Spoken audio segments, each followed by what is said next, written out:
Welcome. It is Thursday. Welcome to the day old boxer. You already know. You gotta give me a few minutes because for those of you guys.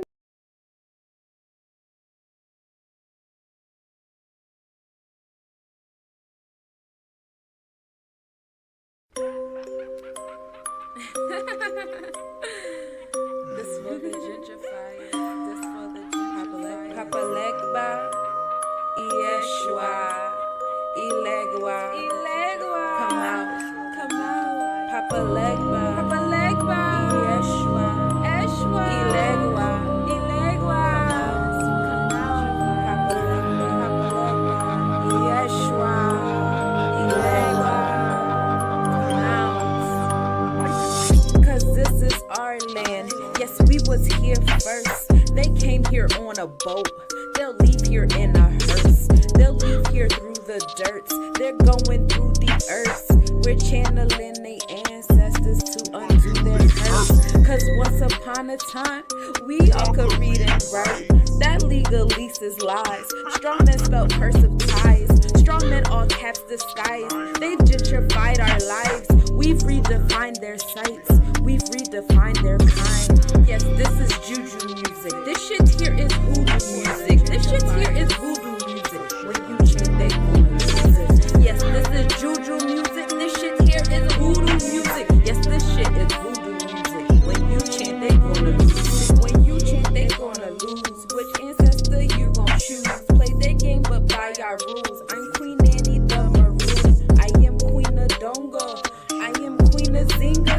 I am Yenaga. I'm Carlotta and Fermina. 'Cause this is juju music. This shit here is voodoo music. When you chant, they gonna lose. Which ancestor you gon' choose? 'Cause this is juju music. This shit here is voodoo music. When you chant, they gonna lose. Which ancestor you gon' choose? 'Cause I am a goddess. I am a priestess. I chant these mantras and they all repeat it. If we make a promise, this land we gon' seize it. Get vengeance for Mother Earth treason. This for the gentrifiers. This for the gentrifiers. This for the gentrifiers. This for the gentrifiers. Repetition of empires. Invading land with gunfire. Slavery not posters for hire. Income not what you desire. Outcome working jobs for hours. Mindset waiting to retire. Never stop working for dollars. 'Cause this is juju music. This shit here is voodoo music. Which ancestor you gon' choose? When you chant, they gonna lose.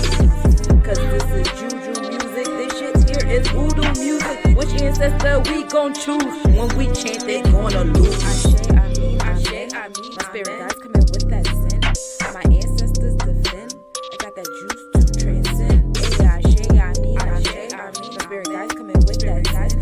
My ancestors, I got that juice to transcend. 'Cause I am a Santi, I am a Sata, I am a host, I am a homie, I am a Tamba. Yes, I am a Tamba.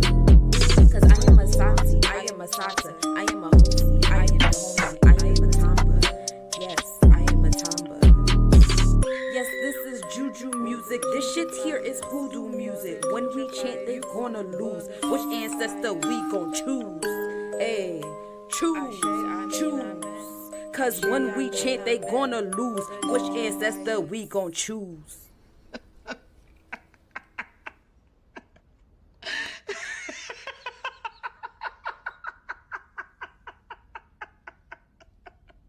Mess with the wrong witch, and she knows it. And now you know it. I want to say that my Cash App is in here, but if it's not, let me put it in the comments. And it's donation based, so even if you donate like $1, like it'll still get you read, homie. But Jupiter and Scorpio is pretty fly. That's like expansion and abundance to your space of your solar plexus chakra, because Scorpio rules over the external side of the solar plexus chakra, your space of enforcement and empowerment, which is really dope. But I wanted to get into like Jupiter, which are heavy today. I wanted to give y'all some facts on Jupiter. This is like a preview to the energy awareness course that I'll be teaching in the fall. So y'all get like a little, preview. Ain't nothing wrong with a little preview. And of course, I'm gonna give y'all the astronomical update for Friday when we get into the holy day. So that's always fun. Let's see.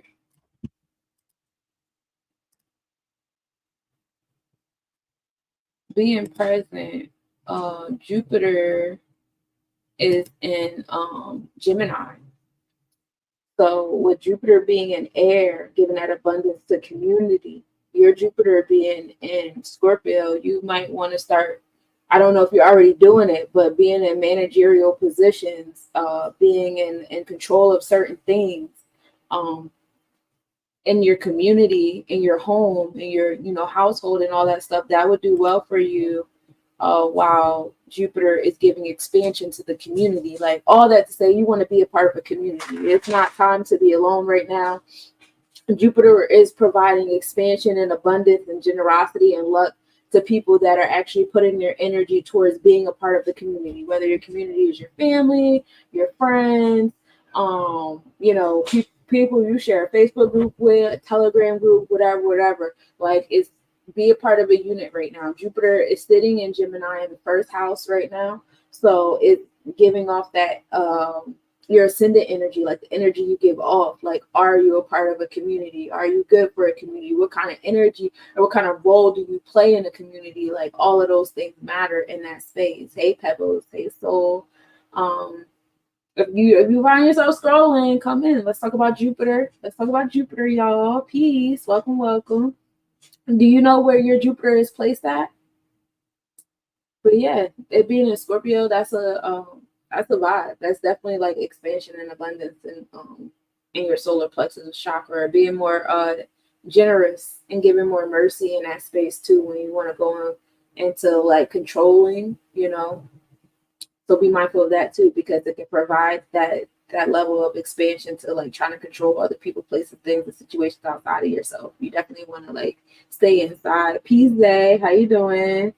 You don't see that's because I'm on like 2-3 different platforms at the same time. Hold on, let me figure this one out because I'm still trying to learn TikTok, y'all. All right, here we go. But where is your Jupiter place? Peace Day, how you doing? Welcome.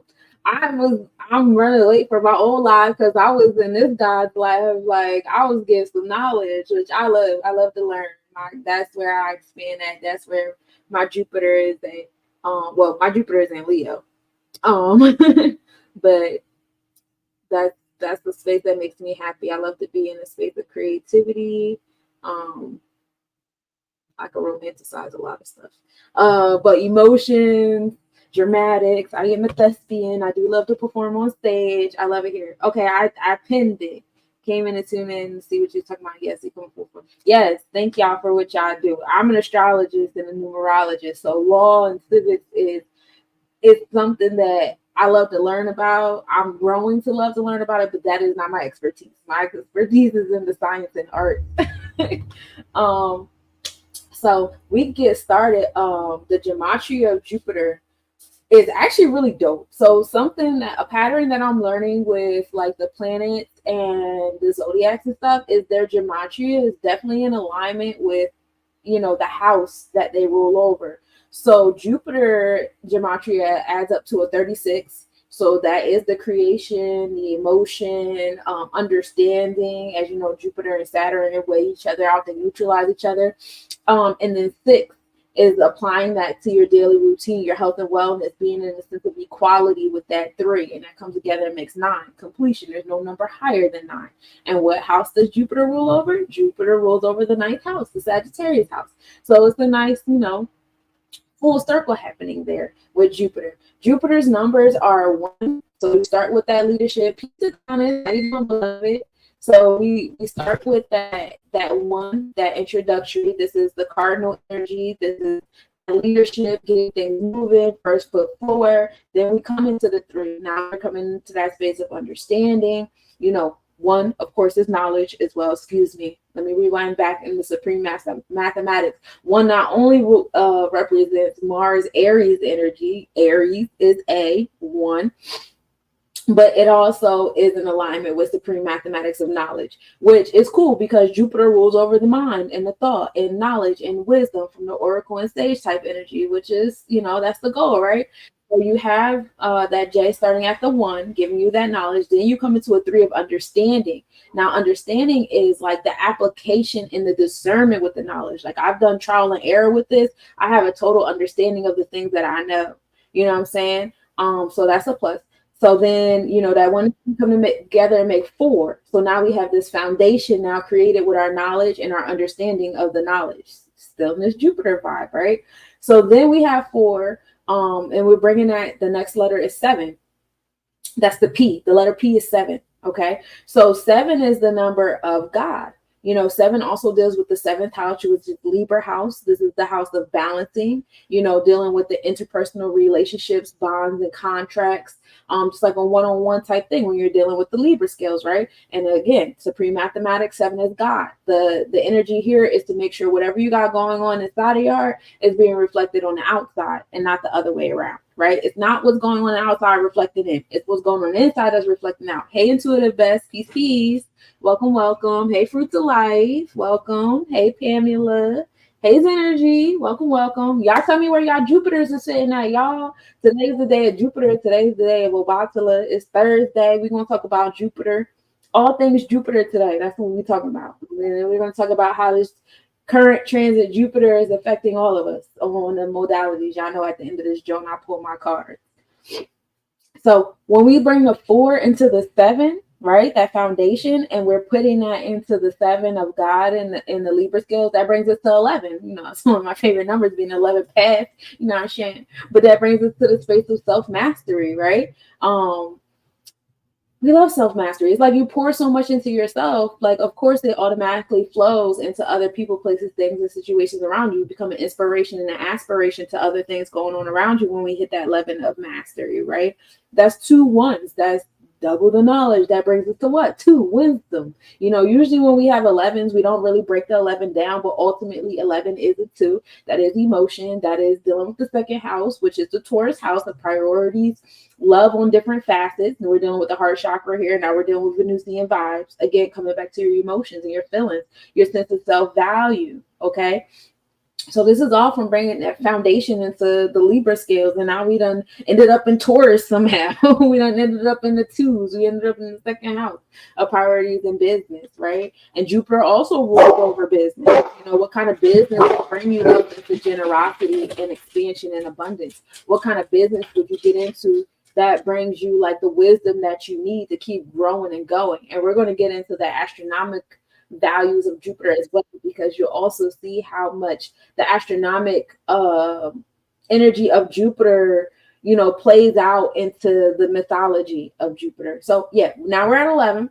We're going to bring that 9. So 9 is the number of completion and wholeness. 9 is the utopia energy. 9 is half of the 6-9 of Cancer, of being the nurturer or whatever, what have you. 9 is being that philanthropist type energy. And right now, Jupiter is known for generosity. Jupiter, when you get into Obatala type energy, think of Santa Claus, this big jolly energy that's handing out candies, that's telling, the quote unquote slaves, we still live in a sense of the enslavement system. It's just called employment now, but telling them you can have weeks and days off, which we still do. That Saturnalia energy, but we have a whole Christmas break for everybody that's working for the machine.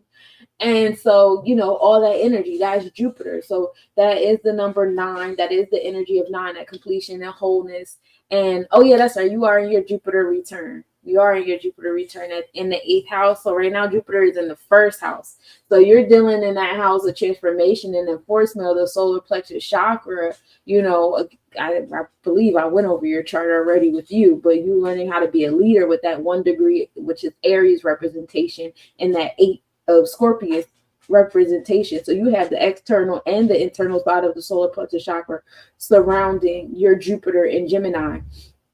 So you most definitely move in a sense of enforcing the celestial law, whatever law that is for you, putting it out there, communicating it, which is Jupiter and Gemini as well, expanding that level of communicating you know, what the celestial law is for you will help put you in that leadership position, will help put you in that space of generosity and luck, and will be a really good business for you too.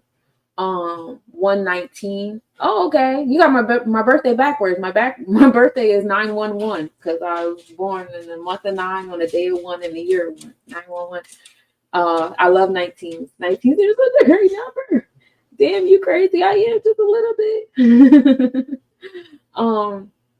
But yeah, that's dope. So you have the 11 around your Jupiter too. So that's a sense of master self. So once you master your solar plexus chakra, and even if you gotta come back down to your sacral with Pisces and Neptune and Jupiter, you know, align that back up to your solar plexus chakra so you can enforce those things. And that's a vibe. Hey, Inner Jules. Hey, Shell. Peace, Weezy. So we have made it to the 9 plus the 11. So that brings us into the 2-0. So now we're coming back into that Taurus energy. 2 also being the number of wisdom and supreme mathematics. 2 also is dealing with the balance, right?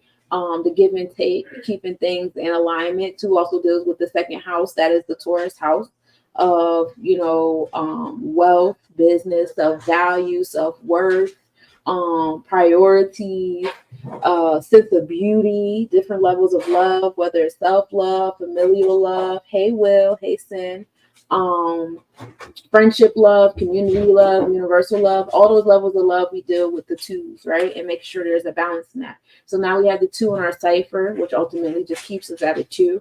And then we're going to add the next 2 to it. So we have 2 and 2, which brings us back to 4, back to a foundation, right? So, you know, we had that 9 of wholeness and completion, you know, and it brought us that completion in our, that balance in our cipher to bring us to that balance. And so now we're in the foundation. How you doing, Sin? Do you know where your Jupiter is in your chart? Hey, Shell. Hey, Susan. Hey, Greg. Do y'all know where Jupiter is in y'all chart? Today we're talking about Jupiter on this Thursday. So now we're in that 4. Can you have my autograph? Of course you can. Of course. You said you're what? All right. So when I do my lives, we talk about like your astrological chart. So in this space, we talk about your natal chart and where the planets were at around you when you were born. So they kind of move like your electrons around you and give off your own like electromagnetic field. So there's different websites. Hey, Travel. I am no longer at the store. I have not been at the store all summer. But thank you for thinking of me. Tell me what you think. Tell you what I think. What I think your Jupiter is in. Jupiter is kind of a hard one to guess. I ain't gonna hold you. How you doing, Trouble? You know where your Jupiter is at? Hey, Goldie. Jupiter. Well, tell me what you do for a living, and then tell me if you like it. You're a Scorpio. Even if I knew, so if you're a Scorpio sun, even if I knew what your sun is, because the inner planets move a whole lot slower. What year were you born? That would make it easier for me to guess where your Jupiter is. What year were you born? Because Jupiter only moves a certain amount every year. You were born in 1987.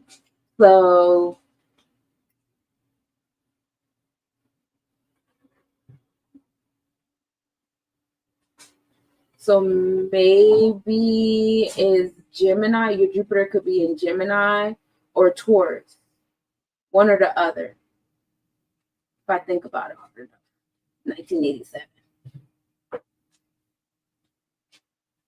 I would, but when I'm doing my lives on my on YouTube, I don't do that. They the biggest, but once I'm done on YouTube, I definitely let y'all in. YouTube is pre-recorded so that people can come back in here and just watch what they want to learn, and then we go from there. I don't want to drag these out on YouTube, but I'll drag it out in other places. How you doing, the biggest? Mine say 5th house Libra. Okay, so you have your expansion sitting in that space of balance. Libra is the heart chakra. That's the external side of the heart chakra. So it's how you're balancing your interpersonal relationships, your bonds, and your contracts. And it's reliant upon your Taurus placements, right? So, you know, being creative in the realms of law and order in the realms of like how relationships go and stuff, have an expansion in that space. You could be a little bit all over the place with that energy because Jupiter brings expansion. It can pull someone into overindulgence. So be mindful of that. All right, so let's come back. We had a 4, right? Hey, heart melon in head, peace. So now we had a 4. We're going to add that 5. 5 is the number of the heart chakra in Leo. 5 deals with Hera Kahuti, the 5th sphere of the tree of life, which is ruled by Scorpius energy, transformation, and the celestial enforcement. 5 in Supreme Mathematics deals with the power of walking in your truth, which is in alignment with the Hera Kahuti sphere and the Netarus. I need to read you all my readings right now are donation based. So if you want to read in, let me comment in there. If you want a personalized reading while I'm doing this, I got you. Or if you want to, like, I do astro chart readings as well. So if you want an astro chart reading or a numerology chart reading, you will have to message me later about that. I got you on that. But if you want a little card spread real quick, I got you, cuz. Peace. How you doing? How you healing? How you feeling? Thank you so much for your live. It was very enlightening. It was perfect on a Thursday, on a day that's ruling our brains. I really appreciated it. Thank you. So, all right, so we add the 4 to the 5, right? We're walking in the power of truth with this foundation, and that's bringing us to a 9. Back into the 9 of completion and wholeness and the utopia and the philanthropy energy. 9 being that Sagittarius energy of expansion and generosity and luck and spaces of business. There is no number higher than 9. We're in a space of completion and wholeness. And then the last letter is R, which is 9. So we have 9 and 9. It brings 1 and 8. It brings us back to the solar plexus chakra because 1 is that Aries energy of knowledge. The gut controls the mind, and everything starts with the thought. And then you have the 8 of transformation. You have the 8 of build and destroy. You have the 8 of enforcement. 8 sphere in the Sephiros is actually, and also in the Netarus, it's the Beck, which is ruled by Mercury, the celestial technicians. Now, according to, Metu Neter, sphere 8 is where man's ill lies because we get caught up in labeling everything. But once we get past that caught up in labeling everything, we know that even though we classify things so we know what's what and what goes where, we're not going to get stuck on it because we still know it's still parts of a whole. Like I love my foot. Hey, little God, I love my foot. My foot needs to belong where my foot belongs because it does what it do down there. However, let's not forget that foot is still part of my body and it's no more or less important in my hands or my neck or whatever. So that's how we look at things. So then both those 9s come together. We got like all this completion and wholeness, this abundance in the 9s happening because 9 and 9 come together and make 1 and 8. That's solar plexus enforcement that thus makes 9. So Jupiter, geometrically speaking, is that a word? I don't know, but we just made it up.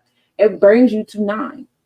So we still in the 9 of completion, of wholeness, of utopia, of that when we feel whole and complete, we feel great, right? And so that brings us into that joy. Jupiter rules over the sacral chakra, and this is our space of joy. How you doing, little God? How was your Thursday? Did you learn anything today on the Thursday? I learned a bunch of stuff. I spent the majority of my day trying to figure out how to discharge debt. And then finally at the end of it, came to a great live. And I'm like, oh, okay, I feel joy. Woo. I just had to spend my whole day getting there. That's all. It's cool. I ain't done any of the other stuff on my to-do list, but well worth the time. But yeah, so just a couple other facts about Jupiter. It has a 12-year orbit, so it takes about 12 years from Jupiter to get. So right now it's in Gemini. It's going to be in Gemini for about 16. No, I'm sorry, I'm about to lie to you. For about a year. I was about to tell you something else, though. Yeah, whatever. But it's going to stay in Gemini for about a year. It's not going to be in Gemini again for another 12 years. Okay, so enjoy this Gemini energy for another 12 years. So that means that you guys usually have your Gemini return every 12 years. So you have your Gemini return when you're born. Gemini is where it's at. But then when you turn 12, you have another Gemini return, which is pretty cool because that's when we're in that space between like puberty and now we're coming into teenagehood. And like usually, kids in the house when they turn 13, they start getting all these awesome privileges and all this fun stuff starts happening. It's a great time here at 13. Finally get into 8th grade. You're a senior in the middle school. If your school system is set up like mine, it's a fun time here. We love it here. We love it here on the 12s. And then after that it's 24, which is like for a lot of us, is when we start to get into that adulthood maturity. We start to have a mindset on certain things. Peace. Hey, Tammy. How you doing, love? We start that. Hey, Ben. How you doing, Ben? How's your Thursday? What y'all do on this Thursday? Did y'all learn anything today?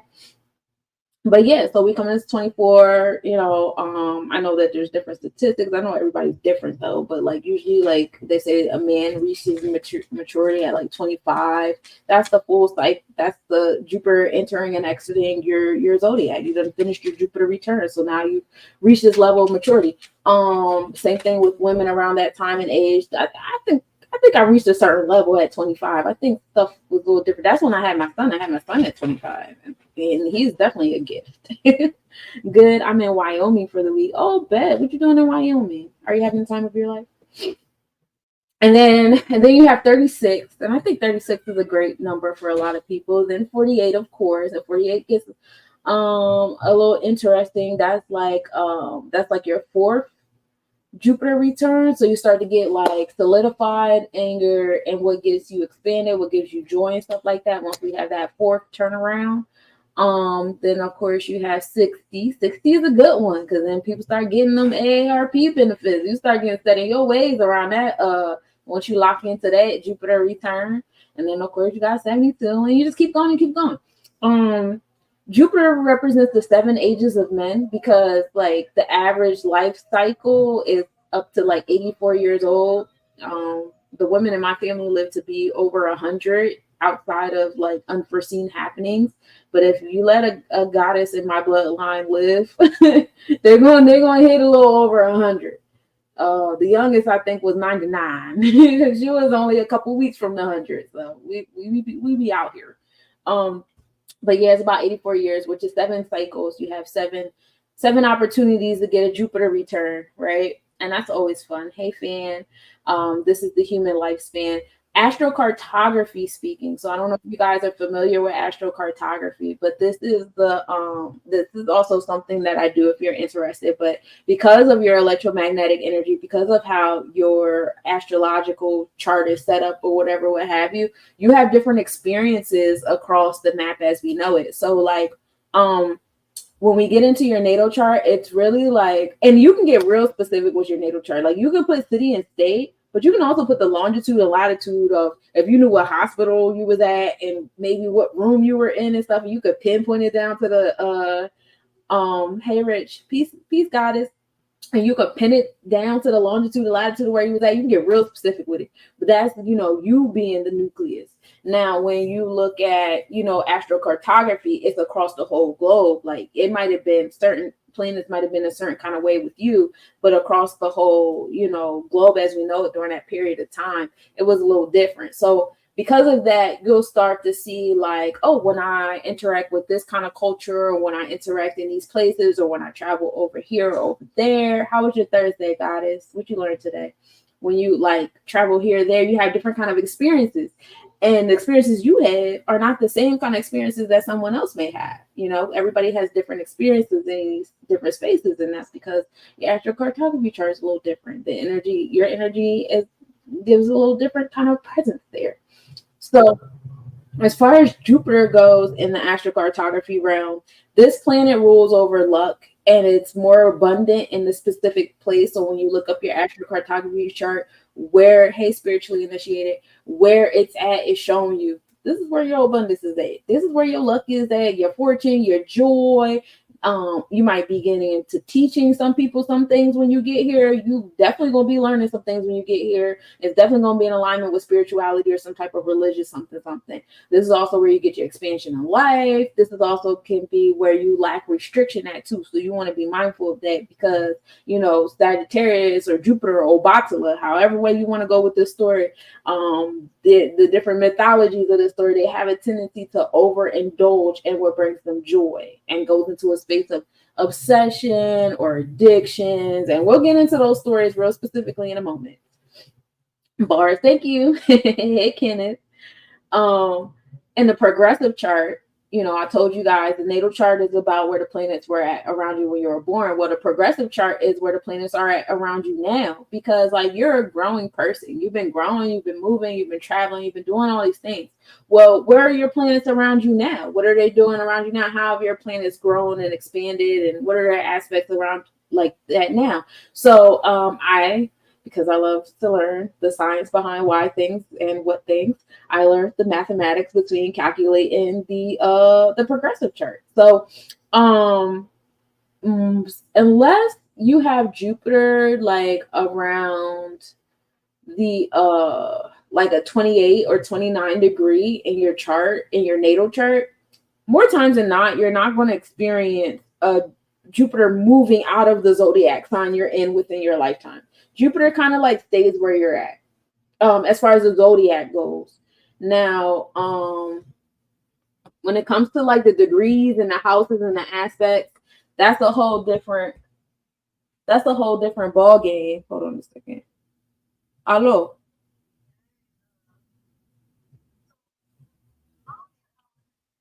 Mm-hmm.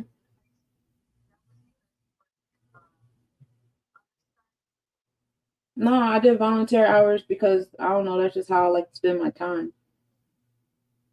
But it did help my resume for National Honor Society. But no, it was two different things.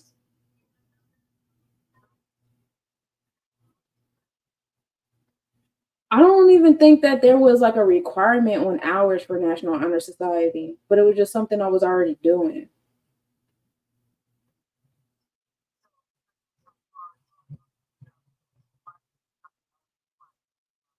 Yeah.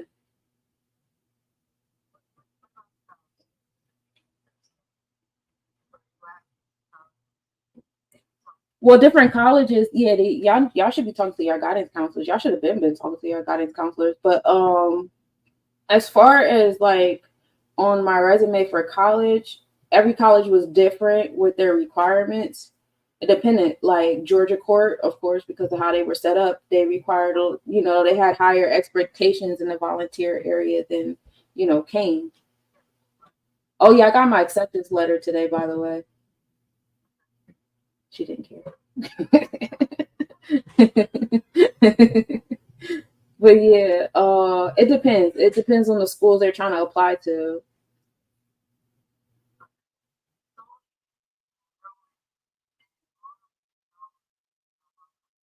Okay, Montclair is fun. I don't know too much about Rhone.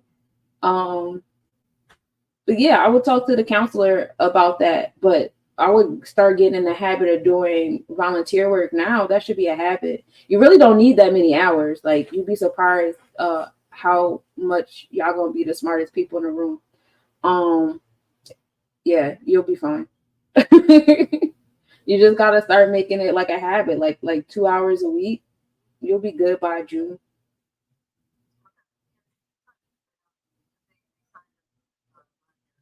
Oh, that's nice. Yeah. Yep.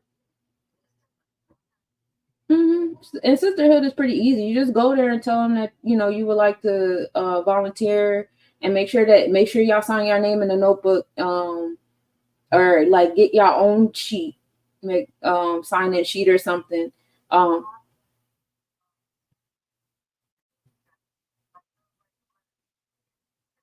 right.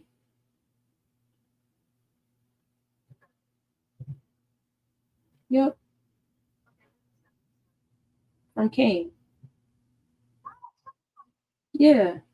I told you I was reapplying.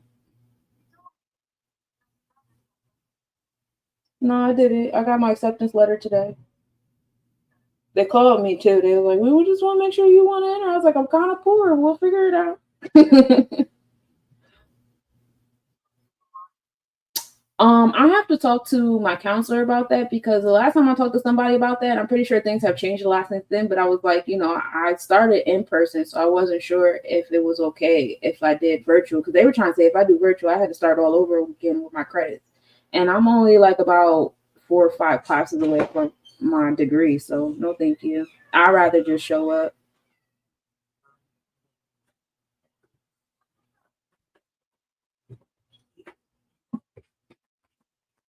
I gotta go up there. She was thinking it's better if I just go up there. And I'm like, all right, cool. So I'll probably go up there sometime next week because I gotta go get Miles anyway.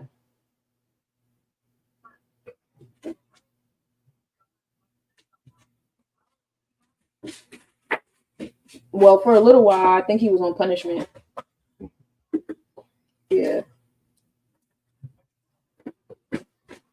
I didn't ask because I didn't even want the violin was already playing. And I was like, oh, all right. And I just left it alone. Yeah, he told his side of the story. It ain't sound like nothing. Yeah. Yeah, if you don't punish me, you don't punish me. I'm cool. And you had to do a lot to be on punishment because that's work. Mm-hmm. All righty. You're welcome.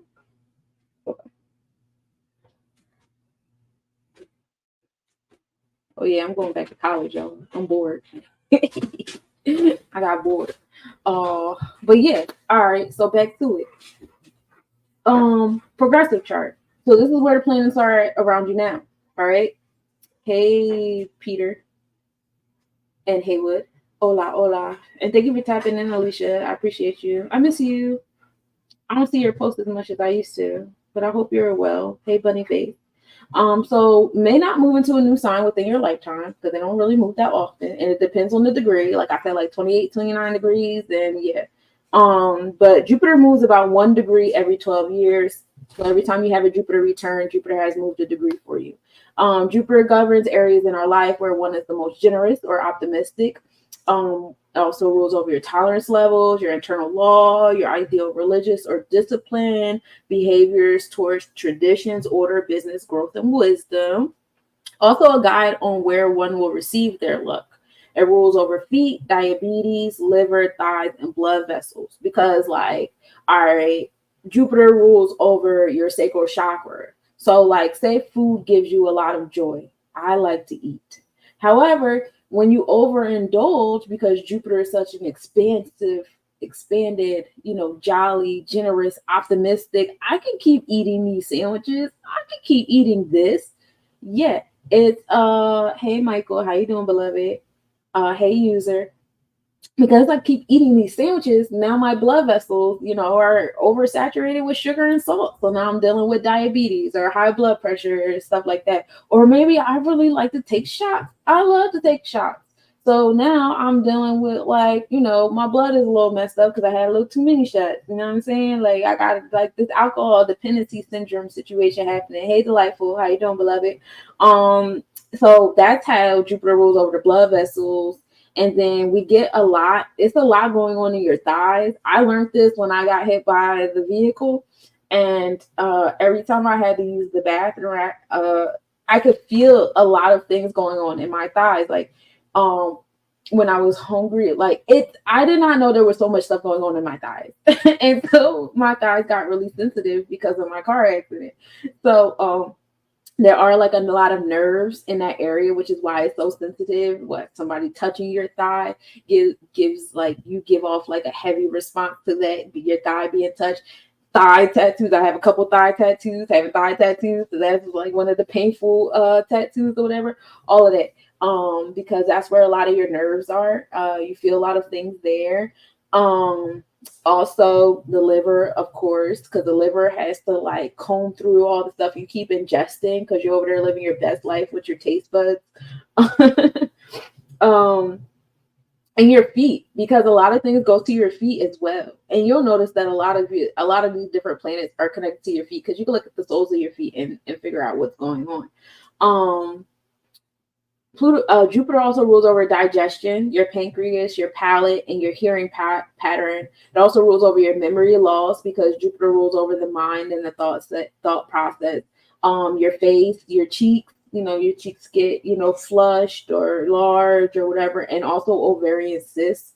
Jupiter is associated with expansion, growth, higher learning. It influences spirituality, philosophy, and our desire to learn more about the world, seek new experiences, broaden perspectives, and our sense of adventure. And when Jupiter's energy is positive, it brings luck, prosperity, and optimism. When Jupiter goes retrograde, it slows down to prompt people to think deeply about life's big questions and raise doubt about spiritual beliefs. All right, hey Joey, how you doing? Make sure y'all like tap my screen and stuff. Make sure y'all like, share, follow me, all that fun stuff, because I do this. The goal is to do this every day of the week, to go over the different planets, the zodiacs, and the houses that are associated with the day of the week, the numbers and all that stuff like that with y'all. So if this is something that y'all want to keep learning about, put me in the algorithm. But yeah, it also brings adjustments to one's dreams and chances for growth and quest for wisdom. Jupiter is the planet of faith, positivity, hope, and morality. Sense of humor, goodwill, and mercy. Jupiter is best placed in the first house, which is your, overall appearance, what people feel when they come around you and stuff like that. So, people love that energy of coming around someone and they're always happy and they're always jolly and they're always in a good mood and stuff like that. Hey man, how you doing, beloved?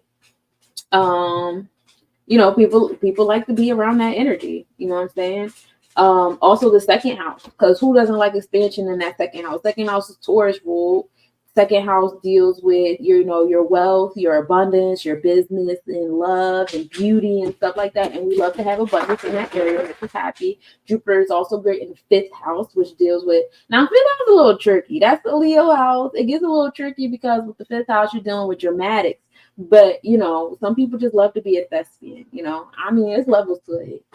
But fifth house also deals with your creative energy, romance, coming with your Tippereth, which is the confidence and the courage and what it is that you're going for, what it is that you're fighting for, all that fun stuff like that. And also the seventh house, which is the Libra house. Again, dealing with the heart chakra. So Jupiter being around the heart chakra houses between the second, the fifth, and the seventh. Them is all heart chakra houses. We love it here. And then Jupiter just being in your overall energy in the first house. We love it here. It's a great place. Right now, as a collective, Jupiter is currently in the first house. It's in Gemini in the first house. So it's in that space of expansion with community. That's why I say, I know y'all love to be the lone wolf, but it's not time to be the lone wolf. It's time to be a part of a community. Even if, okay, let's find a balance. You could be alone in your house in a Telegram group. There you go. You're still alone, but you would a group of people. And you pay attention to where your Jupiter is at so you can see what role you play while Jupiter is in this Gemini energy. What do you have to contribute to the Gemini energy that Jupiter is in right now? You know what I'm saying? Pay attention to your Jupiter placement. Do y'all know y'all Jupiter placement? Do you know your Jupiter placement, running man? Find out where your Jupiter placements is at and come back, and I'll let y'all know, how it aligns with you guys, if you guys want that assistance right now while I'm sitting here. Otherwise, not the book of reading. Hey, sigh. Peace. Oh, Aquarius vibes. Peace. But yeah, so Jupiter loves to be in those heart houses. Expanding opportunities and benefits over indulgence is due to blind optimism. Again, I can keep eating these cakes. I can keep taking these shots. I can keep, having all this sex. I can keep doing all of these things. You're going to keep telling yourself you could do all these things. You're going to put yourself in crazy positions. We don't like to be in crazy positions. Hey, Don. Hey, Isra. Peace. How's y'all Thursday going? Did y'all learn anything new today? Did you do anything that gave you joy? Did something try to take your joy away? Like, how was your Thursday? Hey, Raheem. How was your Thursday? But yeah. Its zodiac placements indicates one's expression of tolerance, faith, and generosity, what modes of activity stimulate that self-confidence and wisdom. In business, Jupiter's placement indicates financial blessings and opportunities. Professions under Jupiter include teaching, law, philosophy, religion, counseling, advising, publishing, academia, and professions. It's also related to expansion, wisdom, and guidance. Jupiterians, another new word I learned, are well built, and they could be a little fatty, especially around the belly area. Whether they're skinny or not, they do have enlarged belly area. And then the youth, they have good growth. Like they grow like above the, how you go to the doctors as a child and they put you inside the percentage with the other kids. Like you're always ahead of time if you have heavy Jupiter placements, especially with your sun sign. or your rising with the Sagittarius energy. But we're not even gonna get into Sagittarius today. This literally is all about Jupiter. I did a lot. I went through a whole rabbit hole about Jupiter.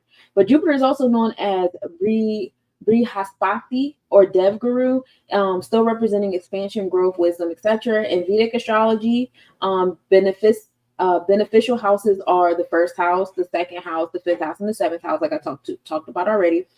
Bringing optimism, wealth, creativity, and harmonious relationships.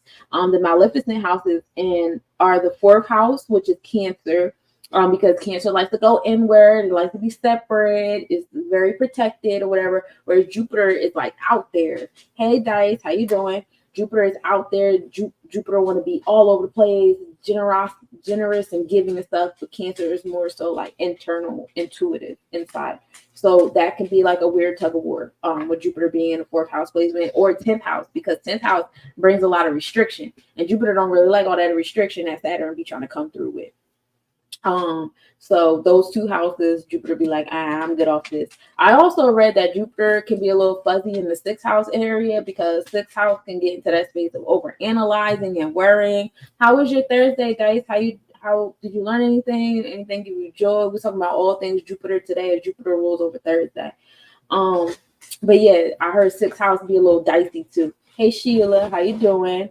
But yeah, 4th house and 10th house can lead to sensitivity, challenging relationships, egotistic issues with the cardinal energies, and Cancer being fixed, and also having fewer friends because you're going back and forth. You had a headache today. You know, Jupiter rules over the head. Yep. Working on your crown chakra. Yes, peace. Jupiter does rule over the head. Do you know where Jupiter is on your chart? If you know where it is, you know, because right now Jupiter is in Gemini in the first house. So it's in that overall appearance in your body and all that fun stuff.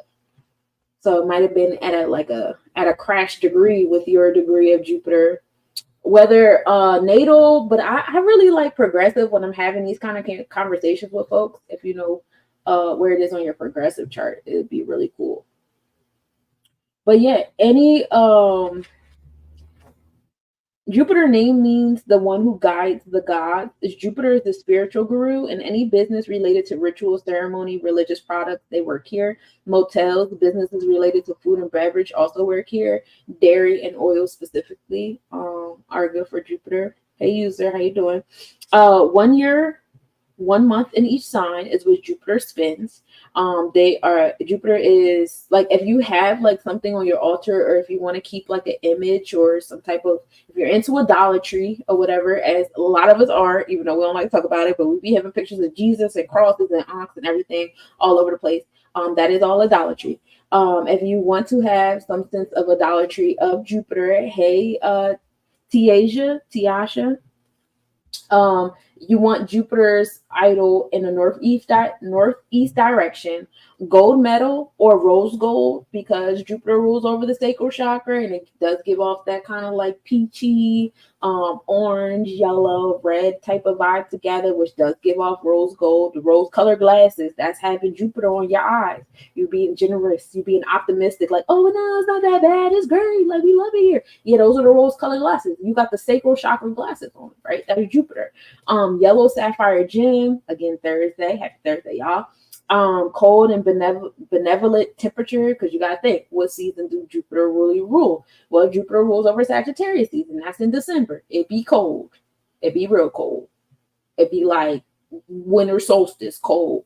And then you have Jupiter also ruling over, hey chef, how you doing, beloved? And then you have Jupiter ruling over Pisces, which is March, and it's like, the dirt might be defrosting at this period of time. We don't, it's a little shaky. We don't know yet. You know, we still trying to figure it out. You know what I'm saying? So you have, you know, that back and forth. Also, Jupiter is neutral gender. It's not really like man or woman vibe. Ruling the liver, large intestine, kidney, and fat, all things of the digestive system, and what gets that going. Minister or advisor status in imperial stars, the god, the guru of the gods, the teacher of the gods, right? Mahadasha period is around 16 years, and the Mahadasha period is like is like the period it takes for Jupiter to re-enter an energy, to re-enter that same energy exactly the same way. And it's Trikona is Sagittarius, which is the energy it rules over. It's comfortable place. At 1 to 10 degrees is when is, you know, that, but Jupiter, once Jupiter reaches 11 to 30, in between the 11 degree to 30 degree in Sagittarius, it becomes more comfortable and relaxed in doing what it enjoys. And you got to be careful at that space, because that's when we can get to that space of overindulgence or addictions or obsessions, all those different kind of things, right? Jupiter is a planet of dharma, duty, religion, and righteousness, conduct, virtues, etc. Relation to teacher, elderly people, and grandparents. Jupiter is the guru, repping knowledge, spirituality, religion, higher learning, philosophy. Jupiter is the Karaka of affluence, generosity, righteousness, inherent goodness, and wisdom. Weak place Jupiter brings obesity, right? Remember, I told you the overindulgence type energy. You want to be careful with that. Peace, Penny, how you doing? Lack concentration, confidence, faith, and you can be a little pessimistic, especially if you have Jupiter in like Virgo, that overthinking energy, the 6th house, all those type of things. And can also have issues with diabetes, issue with liver, pancreas, hips, and feet. And that's if you have Jupiter sitting at like 15 degrees Sagittarius, right in the middle of the fixed side of Sagittarius, doing whatever it wants, wearing rose-colored glasses all the time, and it's just like, all right, all right, we're doing too much here, buddy, or not enough. So Jupiter rules the regular Veda, which is December, and Hemanta Ritu, which is January. Saivites, which people who believe more so in Shiva, okay, consider Jupiter as Dakshinamurti. I know I butchered the pronunciation of these drawings, and my apologies. But this is the depiction of Lord Shiva, and that illustrates him as a supreme cosmic teacher and enlightens us with Gaian, which is knowledge that elevates and enriches the soul. Images must face the south, light 24 candles with ghee, and make 24 circles, like walk around the temple 24 times. Donating yellow clothes and other yellow items is how you can give to this Jupiter energy. Peace, Bill. How you doing? How was your Thursday? Also eating chickpeas, which I absolutely love to eat, is also in alignment with Jupiter. Its demon is Apostmana, which is a dwarf that represents spiritual ignorance and nonsensical speech or ego, and also loss of memory. And so to preserve knowledge in the world, Apostmata needs to be subdued. We don't really do too much killing. So if you look at the statue of this deity, he's usually like, well, not he or she, but they're usually dancing. They have one foot at a perpendicular angle. The other foot, the right foot, is standing on top of the dwarf to subdue the dwarf, not so much to get rid of it. And then the left foot is at a perpendicular angle, and the hands are pointing to the left foot that's at perpendicular angle, which just so happens to be in the sacral chakra area where that leg is at. And so, yeah, we want to subdue to keep the balance between spiritual knowledge and ignorance, because we're not supposed to know everything. You know what I'm saying? Like, I know we have a lot of explorers that are like, oh yeah, I want to know everything. I want to know everything about everything. And my bad. Hold on a second. But there's some things that you're actually just supposed to be. There's some things that you're actually just supposed to be ignorant about. Like, some things you just got to give respect to and be like, okay, I don't know. I don't know too much about this. I just respect the process of it. Like, the concept of God and stuff like that. We get into this space where it's just like, I just respect. I respect. I don't need to know about it in detail. I don't need to manipulate it. I don't need to capture it and study it. I don't need to do any of these things. I can just trust. You know what I'm saying? Hey, Monroe, how was your Thursday? Did you have the time of your life? Hey, Kayla. But yeah, so that's the whole point of the dwarf being subdued instead of killed. It is that balance of ignorance. Hey, Propaganda, how you doing, beloved? that balance between spiritual knowledge and ignorance. And then killing the dwarf leads to effortless knowledge and lack of hard work and value of knowledge. Now that makes sense. Hey Jules, how you doing, beloved? How was your Thursday? Oh, thank you. How was your Thursday? Did you learn anything new? Did you have the time of your life? So the thing with, okay, so you have an abundance, an overabundance and expansion of knowledge that you didn't put any hard work into, you didn't put any effort into. And so, like, you know, when I think about this, thank you for the follow, love. When I think about this, oftentimes I think about, like right now, I'm learning how to nationalize myself and discharge debt and have control over my trust and my strongman and all that stuff like that. I had to put a lot of work into this knowledge. This 4 years in the making. In the last 8 years, I've been putting in that work, baby. I ain't been doing too much anything else. It's been very difficult for me to even engage in other stuff. I don't even go outside. I'm trying to learn this. I have an 18-year-old now. What am I doing with an 18-year-old? I don't know what I'm doing. And everything I've been taught is incorrect. So I gotta learn how to do it the right way so he can learn how to do it the right way. Because we breaking all these generational curses, even the financial monetary Jones. We breaking all these Jones. We not doing none of this. My grandkids will not be doing this shit. We are not. Okay. So all the work that I had put into it, it puts a sense of value into what I learned. I feel proud of myself. I feel good. I can only imagine if this was something that was common knowledge that everybody knew about, that everybody could do, there would be no value to it. It would be like, oh, we know the stuff. Like, you know, it's like, you know, you go to your parent and you ask them for $5 every day. And because they give it to you every time you ask for it, you don't really value it. It's like, oh, I'm going to just go get the $5. Like, I don't have to do no work. I don't have to do no chores. I don't have to do no riddles. I don't ever hear no. I don't do nothing. So you don't learn to value it. But for a child that here knows a lot, and then one day they hear a yes, oh yeah, they value the shit out of that $5. They're going to tell everybody, hey, yo, I got $5. You know what I'm saying? So it's good to have that sense of limitation and a little bit of ignorance and alignment and balance to knowledge. You know, I'm not saying y'all just run around and be okay with being ignorant. That's not what I'm saying. I'm saying that to have certain levels of knowledge, you do need to put in certain levels of effort, which is why Jupiter also rules over higher learning. You have to put in some effort to have that knowledge to say, oh, I got a degree. I have this amount of degrees. You know what degrees is masonry. College is masonry. That's how many degrees. What kind of degree you got? How many degrees you got? What degree of knowledge are you at in this particular field? If everybody had a doctorate degree level and all types of knowledge, nobody would value someone having a doctorate degree. It wouldn't be valuable because everybody got it. Everybody has a level. Everybody put in all this time and all that. Like, so to value it, it's like the demand and supply type situation. You know what I'm saying? Yeah, that's why Jupiter rules over higher education. But yeah, the lack of hard work and the value of knowledge.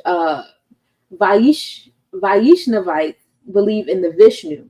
So you have the Saivites that believe in Shiva, and Shiva being broken down to the different deities, even though Jupiter is still considered the Shiva of the Shiva. And Vaishnavites, they believe in Vishnu. Same energy as Shiva, though.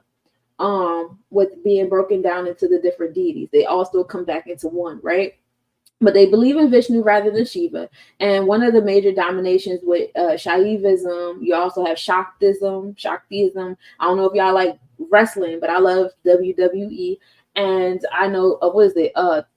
Taj, is it Mahinder? I feel horrible now because he's one of my favorites, but he talks about Shakti a lot. But that's what that is, and Smartism. Vaishnavites consider Jupiter as Narayana. And Narayana is considered to be Vishnu, not only the protector of the universe, but the universe itself. And Vishnu and Brahma and Shiva are the three main deities in Hindu religion. So Narayana is the supreme, and nothing exists beyond him. And I'm going to get into the astronomical facts about that. Hey, Sag, peace. I'm going to get into the astronomical aspects of it. Happy Thursday, sis. You came in on a good day. We're talking about all things Jupiter, which is the planet that rules you. But yeah, nothing else exists behind us. Mukundra is God gives mukti, moksha, which is freedom, from which is bad, like the material world. And Vishnu preserves order in the world. He is a goddess. He is what goddess Lakshmi Narayana symbols is the lotus, the conch, the discus, and mace, each resembling different aspects of divine responsibilities. And the Tandava dance is depicted, and that's what I was telling you about, the right foot on apasmata, and then the points to the left foot that's raised at a perpendicular angle, defying gravity and representing moksha or freedom or the relief on that, left foot, while the right foot is stomped down on that dwarf of ignorance, right? And that is the balance between ignorance and knowledge. All right. So now we're going to get into the different mythologies of it all. Hey, minus Atum, peace. How was your day of Thursday? Did you learn anything? Were you enjoy? Did you overindulge in anything? Did I overindulge? I started my overindulgence last night. So I've been doing really good with not drinking coffee.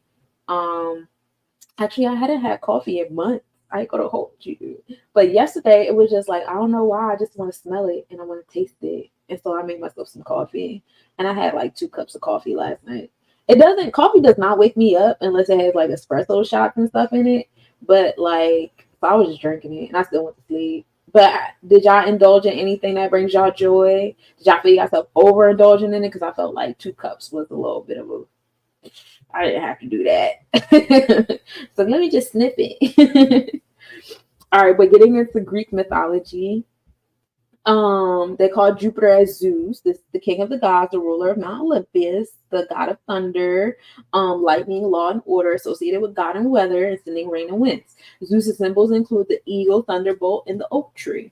And the symbol for Jupiter is the Greek zeta symbol with a stroke for Zeus. Zeus was the son of Cronus and Rhea. Cronus tried to eat him, so the prophecy was Cronus' children was going to overthrow him the way Cronus overthrew his father. So Cronus ate his kids, and then he had Jupiter, and Rhea was trying to keep Jupiter alive. So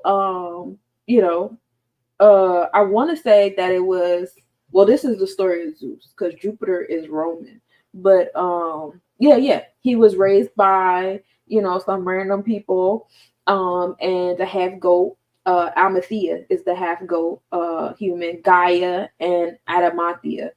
So he was raised by them. His mom held him, hit him, and then when he got older, he gave something for Cronus to drink.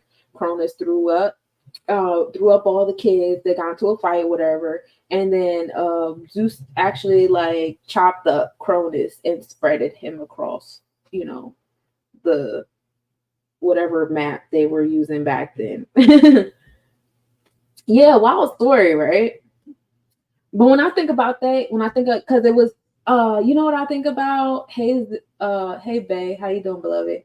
I think about the 14 pieces of Asar with that Asar offset type situation, because he was spread out. And then I think about the 13 colonies and the 14th piece being the phallus that's in DC. And when you think about the United States of America and the fact that it's actually only in DC, it's not the 13 colonies. And then you think about the 14 pyramids and the 14 stars of Orion's belt and the 14 tribes, but 2 tribes be silent because they kind of got like melted into the main 12. And then it's actually 14 zodiacs instead of 12. But we don't never talk about Cephas and Ophiuchus. I think about that stuff a lot. It's like all like kind of like flow into each other. It's very interesting. Hey George, how was your Thursday? What you learned today? Hey CJ. But I be thinking about all that and how it all flows together. It's very interesting. But yeah, it's crazy how like this is what I do to get a little bit more into myself and my purpose here, because I'm very well versed in my charts and my spiritual purpose. But like I like to learn about human concepts and stuff. And the goal is to teach the humans that everything that everybody be talking about is one and the same. Y'all all be having the same stories, just different names and different cultures behind the stories. You know what I'm saying? Like, of course, the Greeks had it set this way. They believed in the Titans prior to the gods and the demigods and all that stuff like that. You know what I'm saying? But yeah, so he put him in Tartarus. Cronus is actually supposed to peace dimples. They're supposed to be the Titans or whatever, whereas Zeus and his brothers and sisters are the gods. Zeus's sisters are Demeter, which he ends up having a baby with, Hera, which he ends up having as his wife, and he has children with Hestia. Zeus could shapeshift and change his voice, known for sexual freedom. Pegasus and was his, animal. He rode on his Pegasus. And Aegis was a shield, and he believed in keeping one's word. And so he was the justice one. Like, he came and threw the dump, like, oh, your word is not your bond? Oh, okay, let's see. What's up? Hey, Dimples, do you know where your Jupiter is at? Do you know where your Jupiter placement is at in your natal or your progressive? Preferably your progressive chart. But here are the children. The Muses, that's like 3 children right there. The Graces, Persephone, Ares, Athena, Apollo, Artemis, Aphrodite, Dionysus, Hebe, Hermes, Heracles, Helen of Troy, Hephaestus, Perseus, and I want to say that says Monos, like Monoceros. Those were all the children of Zeus. Zeus had hella fucking kids. When why? Because he was overindulgent in his sacral chakra. You know what I'm saying? So this is another story of that overindulgence. His particular overindulgence was sex. But if you get an Obatala on the Orisha realm, Obatala's overindulgence was palm wine. When that man got drunk, he started making deformed humans and stuff. It got weird out here. We'll get into that in a moment. Let's talk about the Romans. So the Romans saw Jupiter as the god of Roman pantheon. So sometimes the Romans would coincide with the title Zeus or Jupiter, which, I got some questions because like we always be getting into the arguments about the word Jesus and how, oh, it's not a J, it's Yeshua. So what was Jupiter like? But get into that later because they say, oh, aka Jove, but that still begins with the letter J. So what timeline did we just jump into when we get into mythology versus like biblical times? Like, was the letter J there or not? But yeah, Jupiter is associated with treaties, alliances, oaths, and also the protector of the Roman Republic. So they didn't play about Jupiter, and Jupiter did not play about them. Also named Optimus Maximus, which I really like that name. I'll go with that. Like, if I was Jupiter, I'd be like, yo, Romans had me. They had me with the Optimus Maximus. Like, I fucked with that. I'm gonna put that joint in his phone. And also Diospeter, also called Phaethon, astronomically aligned with Zeus, child of Saturn and Ops, still given that Titan story. This is the child of the Titans, and he ended up killing his father. And in Romans, so these are names that we're more so familiar with. Well, actually, y'all should be familiar with Zeus being brothers with Hades and Poseidon. Zeus took the heavens, Hades took the underworld, and Poseidon took the waters, right? And then his sisters, we went over his sisters already. But yeah, so Jupiter in the Roman, he was brother of Vesta, which is, agriculture, Ceres. Vesta is passion, Ceres is agriculture, Neptune, Pluto, and Juno. And, Jupiter ended up marrying Juno. Juno is the asteroid that lets you know what you need in a relationship to want to stay in it. Because we know Juno did everything, Hera did everything but leave that man. She was just putting up with everything. She's like, I killed a side chick, I'm gonna kill the child, I'm gonna put everybody in the constellations, I'm gonna turn them into bears. I don't care. She did everything but leave that man. And he was just out here just having like 29, 39 children. He did not care. Anyway, but that is the story of the overactive sacral chakra with Jupiter and Zeus. So getting back into the astronomical realm of Jupiter. Jupiter is a gas giant, and this is how you'll see the alignment between mythology and astronomy. Hey Murky baby, what up, homie? Do you know where Jupiter is in your astrological chart? But yeah, Jupiter is a gas giant. It's the 3rd brightest planet in the night sky after the moon and Venus. Largest planet in the solar system. Jupiter's outer atmosphere is a massive storm called the Great Red Spot. And I'm sure you guys noticed that, whenever you look up pictures of Jupiter, there's always this big red spot in the middle and, different lines going across. Its core is dense with heavy elements from the beginning of the solar system. The core is made out of icy rock and metal. And that's where you get the story of Jupiter or Zeus being the child of the Titans, because the Titans is a whole nother beginning of lineage that we don't even know. You know what I'm saying? Some of us do have the stories. I guess that's when we can get into the Anunnaki level, when we get into the Titans, or was it Tiamat? We can get into the Tiamat level of things. That's when we get into Rhea and Cronus or whatever. But he's the descendant of those people. So when we get into Jupiter, you're thinking about Jupiter, you know, being from the beginning of the solar system. Hey, Sticks, how you doing? It's crazy because I was looking up information about Jupiter a few days ago. See, so was I, trying to get my notes together. Hey, Tune, how you doing, beloved? Welcome, welcome. Do you know where Jupiter is at, Tune? But yeah, so what did it do? So it has the heavy elements from the beginning of the solar system. The core is made out of icy rock and metal from the comets and asteroids from billions of years ago, and they clumped together. Hey, Teresa, how you doing, beloved? And so much clumped together that it created enough gravity to attract helium and hydrogen, which are the lightest elements in the solar system. Its large mass allows it to form orbits of other celestial bodies. So Jupiter could have formed the same time as the sun, but it has more dense elements than the sun. It seems like everything and everybody is bigger, more dense, brighter, has a larger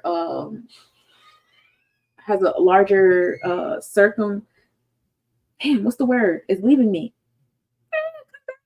Come back. Diameter, is it diameter? No, it's circumference. Like they have all those, and it's all bigger than the sun. It's all bigger than the sun that we have. And I'm like, dang, why are we so little up here?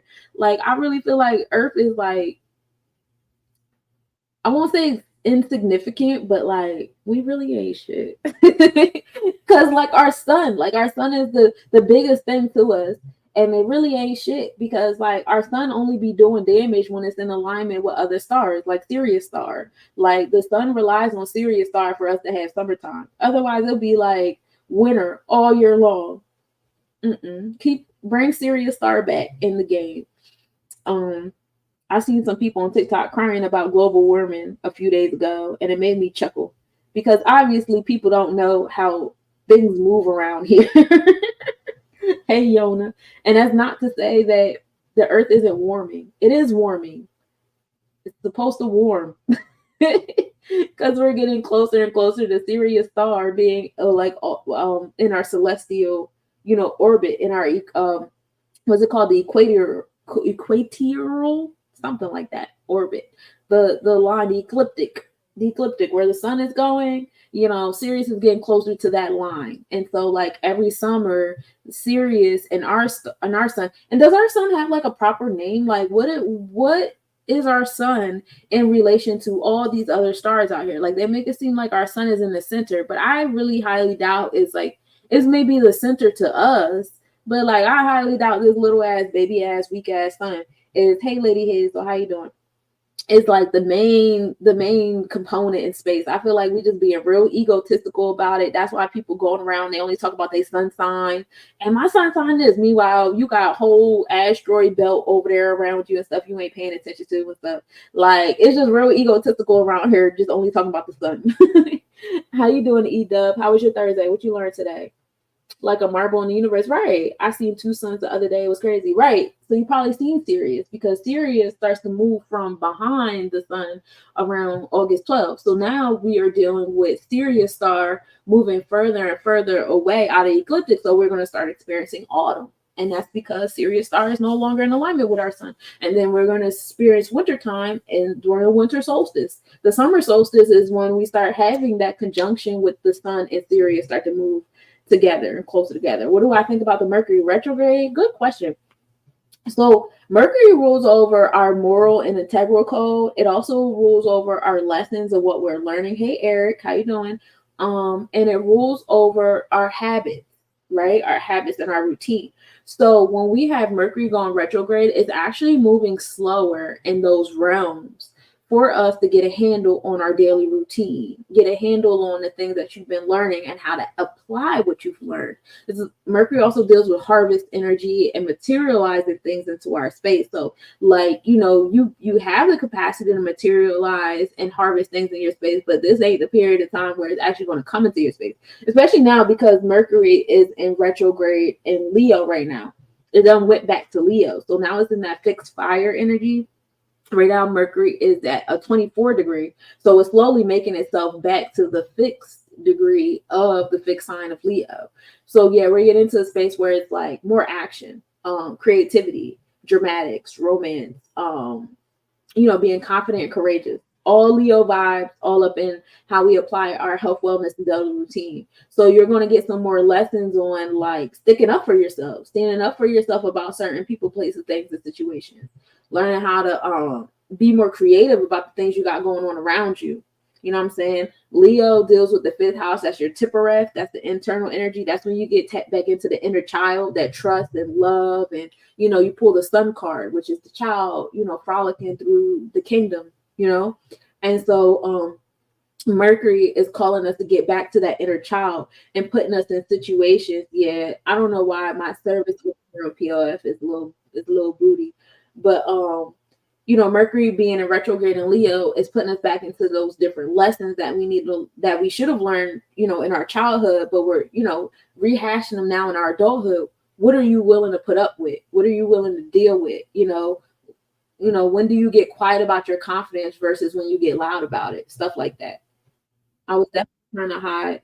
It was definitely trying to hide from me. Yeah, sometimes I don't be trying to be seen. Hey, yummy, how you doing, love?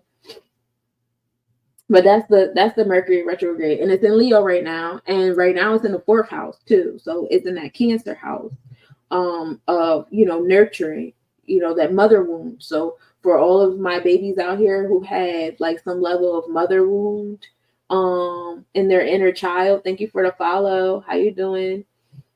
How's your Thursday going, Huff? This is the time to deal with that. Also, father wound too. Like Leo could be the father. 4th house could be the mother. Leo is the inner child, for still giving that nurturing energy. How was your Thursday? What you learned today? But yeah, all that's in alignment of that. Healing those wounds, and you might not experience them directly from mother and father. You might experience them from somebody around you that invokes that wound and you ain't even realize you still had or something. You know what I'm saying? You're welcome. But yeah, so Jupiter's large mass allows it to form orbits of other celestial bodies. Jupiter could have formed the same time as the sun, but it has more dense elements than the sun, such as carbon and nitrogen. Jupiter started outside of the solar system as we know it and moved closer, you know, so its process of like swallowing up comets and asteroids and gases and stuff brought it closer and closer to the orbit of the solar system that we know now. All right. Its gravitational pull, it influences the circular orbit, which is interesting, rather than the ecliptical. So like if you notice, the planets that are closer to Jupiter, like especially the internal planets like Mercury, Venus, Mars, Earth, like they have more circular orbits. And that's because Jupiter is right there controlling how circular their orbit is. Whereas like a planet like further out, like maybe Aries or Pluto or something, they have more another word leaving me, and it's a simple fucking word. They have more like longer, like oval type orbits. Theirs get more oval because they're further away from that orbital pull. So it's actually Jupiter that's keeping these internal planets in check, how they are with its gravitational pull and its, yeah. Hey Vilma, my father has definitely been giving that nurturing love this week. See, look, he's probably healing some wounds when he does that as well. Something probably happened to soften my man's up. But yeah, so it's gravitational pull, influences circular orbits rather than elliptical orbits. Elliptical, that's the word.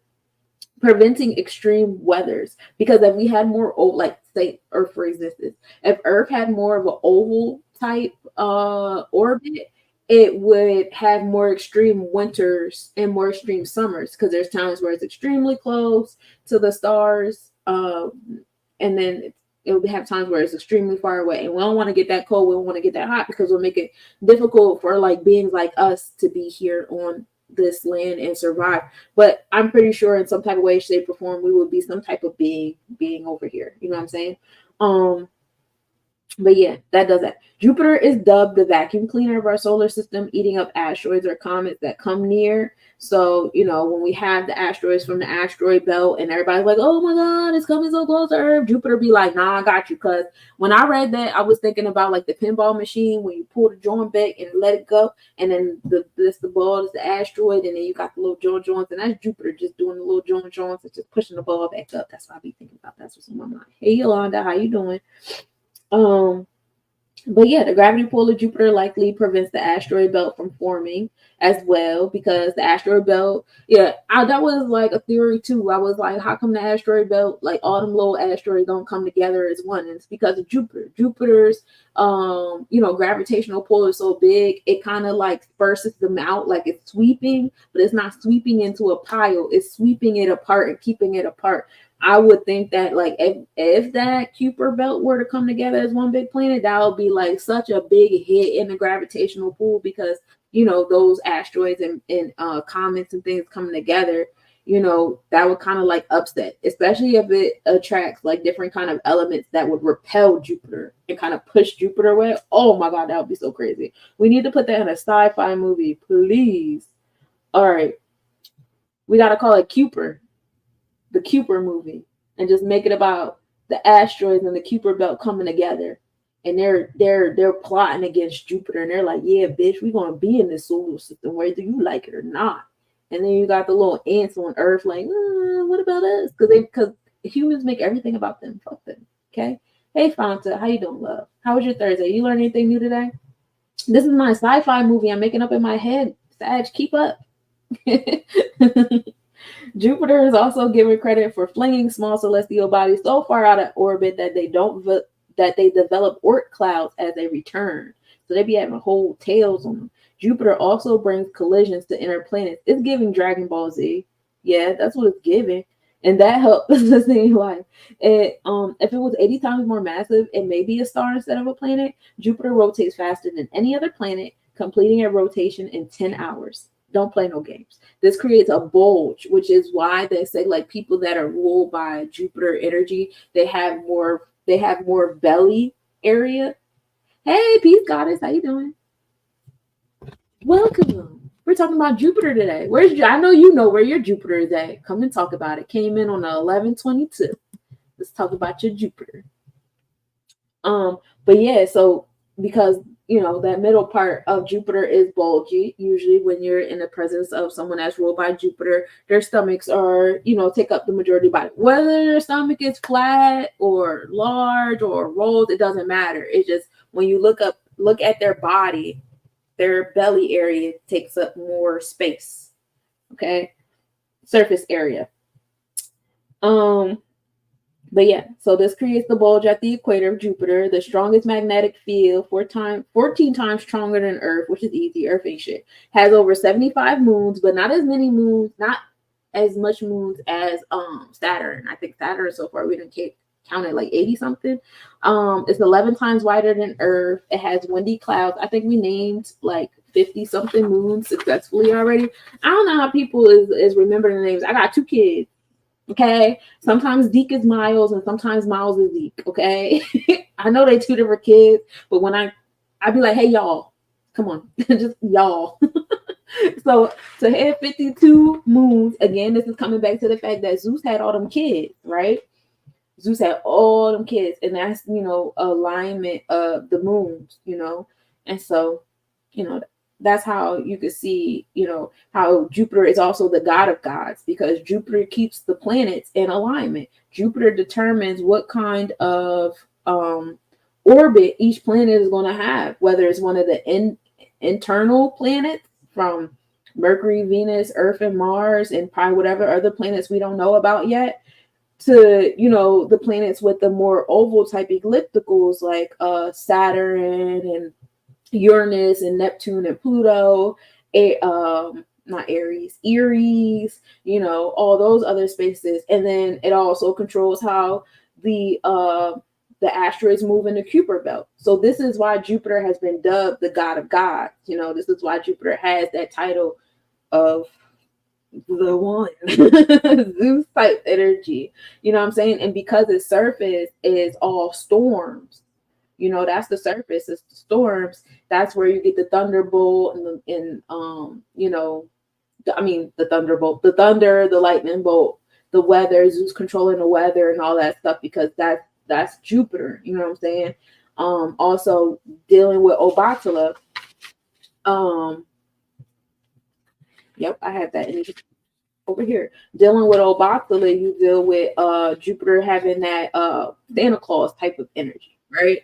And so in that space, you know, you have Jupiter's bulge in the middle, and it being so big, being the biggest object in our sky next to the moon and Venus, but definitely like, you know, the biggest planet. Hey, Opium, what's up? How was your Thursday? But yeah, dark orange stripes are called belts across Jupiter, and the lighter belts are called zones. They flow east and west, so sometimes they kind of like collide with each other. The great red spot is a storm that's bigger than Earth, and it has the largest moon in our solar system, which is Ganymede. For my star watchers, a lot of times you guys can watch the different moons. Well, I know the four main ones that people be naming. Ganymede is definitely one of them. We talk about this moon going across Jupiter a lot. Amethyst, lepidolite, pewter, tin, growth, expansion. Oh yeah, amethyst, lepidolite, pewter, and tin are good to have on your altar on a Thursday. Whether you're talking about your body altar or the altar outside of yourself. Growth, expansion, prosperity, big wealth and business, religion, law, rules, and travel are heavy things to focus on a Thursday. It's a good time to focus on those things on Thursdays. I knew you knew. Your Jupiter is in Capricorn. Cool. So Jupiter doesn't really get along with, well, they actually kind of neutralize each other with Jupiter and Capricorn energy, but Capricorn could be very challenging to that Jupiter energy. So being mindful of that. And then it's in your fourth house, so it's in that space of nurture. You know, Capricorn, Saturn, that's supposed to be Jupiter dad. Jupiter killed that man. And so, you know, it gets a little fuzzy there. Also, fourth house is a debilitating house of Jupiter, because fourth house is, you know, that crab shell and keeping yourself separate and removed. So, you know, that condensation of the fourth house of Jupiter. So, like, you know, not to say nothing crazy, but like your Jupiter is very debilitated in that Capricorn fourth house space. But but you can play with that. You know, the goal is for you to rise above your planets. And so, like, you know, you could let Jupiter and Capricorn neutralize each other to where, like, you don't overindulge or over obsess into things and get into addictive behaviors. You can have that restriction, but you want to be mindful with that fourth house, because, you know, that can like pull you away from walking into a lot of opportunities and meeting some really dope people. It's conjunct your Neptune, square Mercury, and trine your AC and moon. So yeah, that comes off of your energy, how balanced that Jupiter is in Capricorn in your fourth house. And it also affects how well you connect with spirit. So be careful with that one. Also, your routine and your moral code is a little fuzzy there. So just make sure that Capricorn isn't restricting your Jupiter too much. Jupiter is also associated with the Wheel of Fortune card. The Wheel of Fortune card is 10, right? Number, knowledge in your cipher. This is fate taking a strong hand in life, new direction, destiny, and fate. Upright, the fate will now take a strong hold of your life and redirect the path that you're on. It could be positive or negative, but it's beyond your control. Time of strange coincidence, fortunate meetings, lucky moments, chance occurrences, all put a positive spin on your life, starting fresh, new, positive, abundant outcome. We love it here. Hey, Hurst, how you doing? Elevated solutions. Oh, I like the way you spelled that. Solutions. That's fire. Peace. How was your Thursday? You learned anything new today? If you put a Wheel of Fortune card reverse, your luck has run out and relationships will be difficult. Gambling will have losses. Luck leaves someone on a destructive path. Delays arriving from the ethers, roadblocks, restrictions, and bad weather will work their way into every situation. Slow down and process to fruition. It's only a matter of time until good energy cycles back. Everything is on its way up. Yeah, 10 is Capricorn, which is interesting. But the F minor key the negative 33 octave, tune it down. Those are the sounds for Jupiter. Jupiter is exalted in Cancer energy at 5 degrees specifically. Why so specific? I don't know. But this is the nurture and harmony. Cancer supports Jupiter's wisdom and optimism. Cancer not to be confused with the 4th house. The zodiac and the house is two different things, because the zodiac is how you're expressing it. If you're expressing your Jupiter in a nurturing way, that's awesome. The 4th house is where you're expressing it at, where in your life you're applying it at, and you're applying it in your home and family and nurturing energy. So it's kind of like a back and forth wishy-washy with the Jupiter and Capricorn, because Jupiter is debilitated in Capricorn. Capricorn brings restriction and challenges to the expansive and optimistic Jupiter. But if you allow them to balance each other out, they can neutralize each other. Good cop, bad cop situation. Like Jupiter owns Sagittarius. Jupiter amplifies Sagittarius. They work well together, of course. Jupiter is friends with the Sun, Moon, and Mars. So you having the Moon trining is awesome. So yeah, Sun, Moon, and Mars. Mars and Jupiter are like criminal and saint, how they go together. The Sun makes Jupiter's spirit ethics prominent. So it's like, oh, okay, this is your spiritual stuff. This is your religion. This is your ethics. Da, da, da. I'm going to put this in your experience. And then Jupiter and the Moon bring creative perception.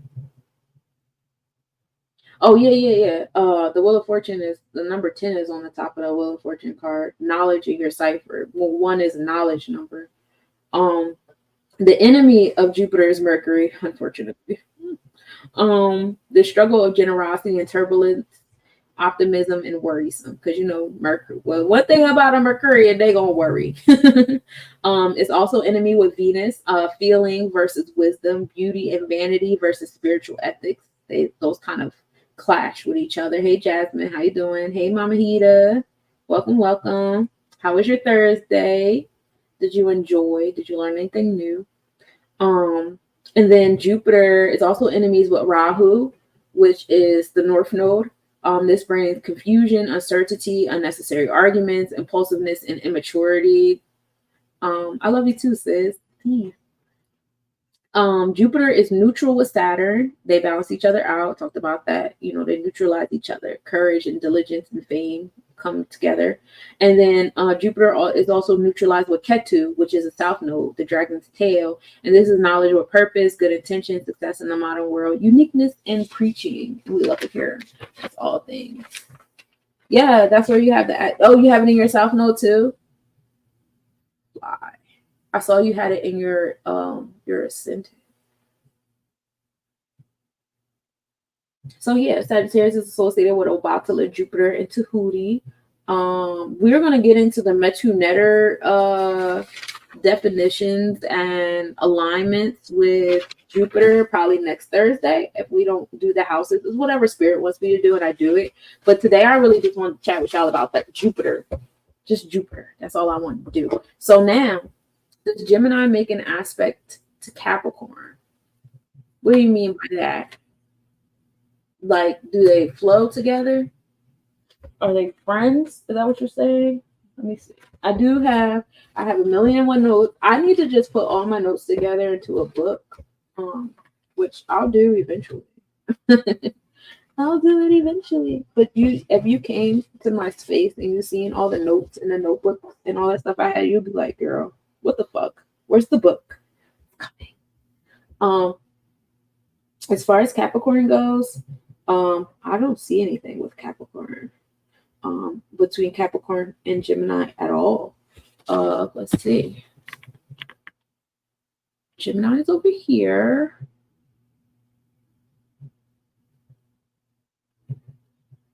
And we can go up if we want to go backwards. That's 1, 2, 3, 4, 5. So that's like 150. It's like a 150 degree happening here. But if you go this way, 1, 2, 3, 4, 5, 6, 7. Well, 6. So it's like a 180 kind of sort of. Not really, because then that would be Cancer. So they could be a bit of an op, but they're a little bit less than an op from each other, Gemini and Capricorn. But that air and earth, like I mean, cardinal earth energy and Gemini being, mutable air. Are we talking about two different people? Two different people. I wouldn't put them together too much. I mean, Gemini, a mutable Gemini energy would definitely support a Capricorn energy, but it's just like a matter of what aspects are in that Gemini energy. It's Sun, but what else? And what else is supporting that Gemini? Because Gemini is around Leo energy. We could have some Leo placements in there. That would not do well with Capricorn, because the bossiness and the cardinal vibe of Capricorn would kind of irritate Gemini's intellect a little bit sometimes, but they could go hand in hand if you allowed them. Oh, this is for one person. Okay. My North Node is at 10 degree Gemini and Jupiter at 10 degree Capricorn. Okay. So they're like a little over a 180 from each other, because Capricorn is Cancer. So you have like an obtuse 180 happening here. So it's not necessarily a wand, if you will, of support, but it's definitely like an open energy where it's like they might not really like touch each other or bother each other too much.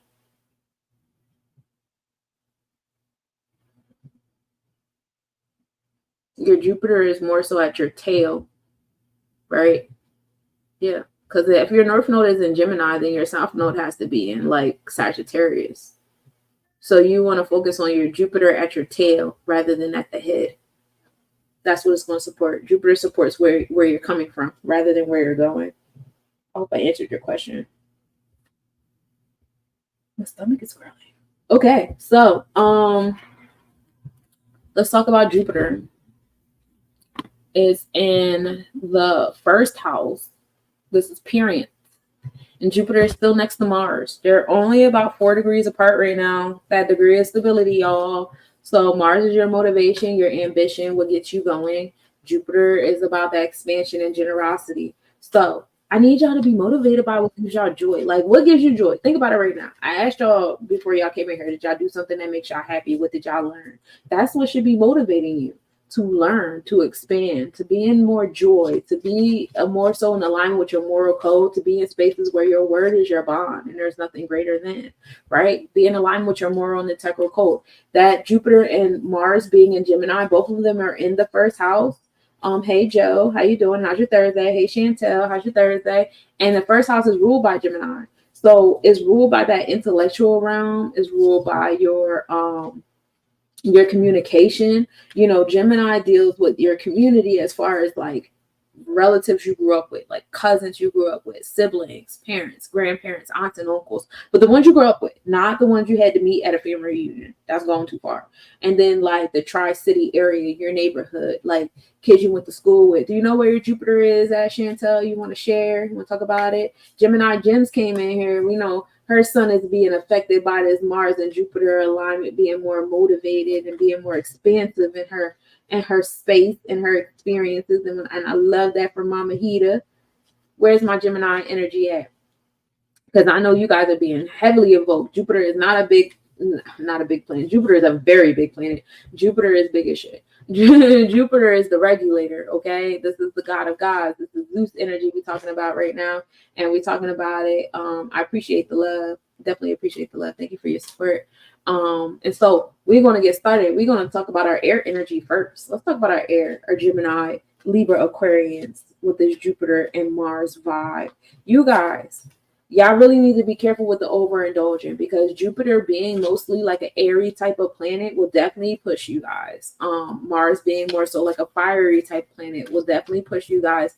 Be mindful in your communication, how strongly convicted you feel about the things that you're learning and how you enforce the things you're learning, especially around people that don't know what you know. Be careful in your communication, especially for my Mercurians that have Mercury and fire or air, especially with Mercury in retrograde and fire right now. You will be tested in your mercy, your grace, and your tolerance of other people, right? And you want to be mindful of that. North Node, MC, and Juno in Gemini. So those air placements, be mindful of how you're enforcing them, how much you're indulging in them, because obsession and addiction can be heavy in that space. Juno being the love relationship MC, your desire to be successful. North Node, the direction you're going in. Be careful with those placements and overindulging. My North Node is an Aquarius, so when I speak to y'all, I'm speaking on me too. God damn, I kind of failed that test. Kind of failed that test when I say it out loud. But in my defense, I feel like it was with good intention. But anywho, yeah, your intellectual realm. Be mindful how you communicate it, how you're enforcing it, how you're indulging in it, your optimism in it too, because it could be tested if you have certain squares and challenges in that air energy. Ashe. So let's pull it. Let's pull it. Community. We pulled a community card, which is that Gemini card. This is dealing with Pluto and the moon. So transformations and empowerment, moving in your intuition with the community. It's fun here. Oh, all three cameras are here. Okay, yay. Okay, so it's fun here. Kava is, so pay attention to your moon and your Pluto, having empowerment and enforcement in your intuitive space. And we're going to expand on it. Definitely want y'all to be in alignment with your community. I want y'all to know how to express yourselves. And then Pluto deals with like enforcement. Pluto deals with your solar plexus chakra. How are you enforcing yourself? How are you empowering yourself and empowering others? How do you feel? Because Pluto can bring you into a space of jealousy if you feel like somebody in the same room you had a little bit more power than you. It's not a competition, y'all. Hey, Ra. Hey, Ramona. How y'all doing? Ramona was actually supposed to be my name. That's my grandmother's name. Ooh, the moon. See, pulling the moon again. But this time we pulled the moon in reverse. So we want y'all to be careful with that. You know what I'm saying? You know, a little turmoil happening here. A little everything everywhere. Squabbles and stuff going on. Wonder why? Because people want to be in charge. It's no order. People like argue, fight. If you look at it, little fairies, they having problems back there. They're not having a good time. Their wings ain't out there winging. They over there struggling. You want to know why? Because somebody got to be in charge. You know, be mindful of that Mars, how you enforcing your moral and integral code. And then pay attention to how other people, because when you pay attention to how other people are enforcing that Gemini, their space of intellect and how they're presenting themselves and enforcing themselves in different communities and stuff like that, pay attention and be like, oh, bro, yeah, he's definitely being affected by that Mars and Jupiter and Gemini. No, I'm saying, just give that man some grace. Because again, this is in the first house. So this is in the energy that you're giving off. This is in your appearance. This is in your first impression that you're giving people. And I done seen people up here yelling all day long. I'm over here in pursuit of learning how to discharge debt and stuff. And I just hear a whole bunch of people yelling and arguing with each other, especially on TikTok. TikTok is a little weird. I don't know why I thought this was like a whole lot more united than other platforms. I guess because whenever I say some crazy stuff, I get blocked or put on punishment. But then you got these people out here calling people pretendians and denying people their culture and their stories that they learned from their grandparents and their great-grandparents. We didn't just pull this out of our butt, and we don't write stuff in books. That's for the oppressors. The oppressors wrote it all in books, and then they changed the books and they burnt the books. So if you know all this stuff, how come you feel so comfortable negating someone's indigenous heritage? Like, and then they negate the indigenous heritage with proof written by the ops. Make it make sense and I'll be quiet, but it's not making sense. And I'm like, bro, all y'all do up here on TikTok is argue and fight and try to deny people their heritage. And it's very weird energy here. I'm not a fan, but you know, that's why I'm here. I'll be the light. I'm not here to debate with y'all because I really don't give a fuck. Anywho, the world. The world card. Trusting, moving, and guiding, and just putting your hands up and surrendering. We love it here. You don't really have to enforce or force yourself in any type of people, place, thing, and situation. When you find yourself forcing and doing all that extra shit, like that Mars stuff, you feel yourself getting triggered, and now you're getting angry. Now you want to argue and debate. Listen, you already lost, baby. You starting to become the resistance. Jupiter ain't here for all of that. Jupiter wants generosity and joy. It's sitting over there next to Mars so you can find a balance and you find a certain level of restriction, you know, because Mars is the enforcer of the celestial law, right? We need to enforce the celestial law on Jupiter sometimes because sometimes Jupiter get a little too happy and they be losing themselves. Like, we don't need to go that hard to where we need to call on Saturn, you know, because we already called on Saturn. What was that? Like in 2018? 17 and 18 was when Jupiter and Saturn was hanging out for like 2 years. I pulled that card for a recent engagement. Really? Oh, that's fly. Hey, Divine. How you doing? But nah, we not. You flow. You put your hands up. And, you know, Jupiter got it. Jupiter is in the above. Jupiter can also be in the below, you know, however way you want to look at it. How's your Thursday, Divine? How you doing? Then we got look, we got Mars and Leo, having confidence and courageousness in what you enforce. But again, coming back to that, be careful about that Mars being in fire. You know, we want you confident. We want you courageous. I talked about that with you earlier about you asking me about Mercury being in retrograde. And I got into the fact that it's in retrograde in Leo. We want you confident and courageous. I don't want y'all repeating degrees of putting your head down and hiding y'all stuff when people be chatting with y'all and stuff like that when it's time to stand up. But at the same token, it's like, you got to know when you're moving outside the moral and integral code to prove a point, right? Hey, Cooking, how you doing, love? So don't get caught up in that. As far as the Sephiroth, we're dealing with Natal, which is 7. The 7 of Wands, 7 is that number of balance. Love. Destiny for my air babies. This one is for y'all. Don't forget, we are on air right now. And I'm going to give a nice little rewind on it. Let y'all know all the cards I just pulled for my air babies. Peace and blessings to you, Divine. How's your Thursday? Did you enjoy this day of Jupiter, Obatala, Zeus? The day of 9,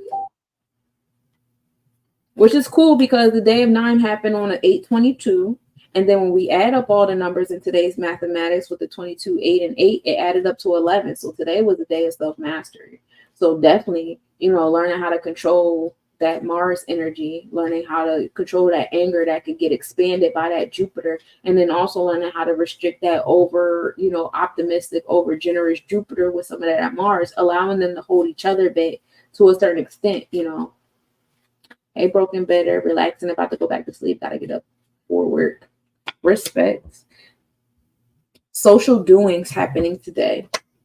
Socializing, learning how to socialize, learning how to be in this space. And this is all Gemini energy. We started with Gemini energy. We're going to end with Gemini energy, right? Because we had the community, the Kava Kava, 4-8, that's 12.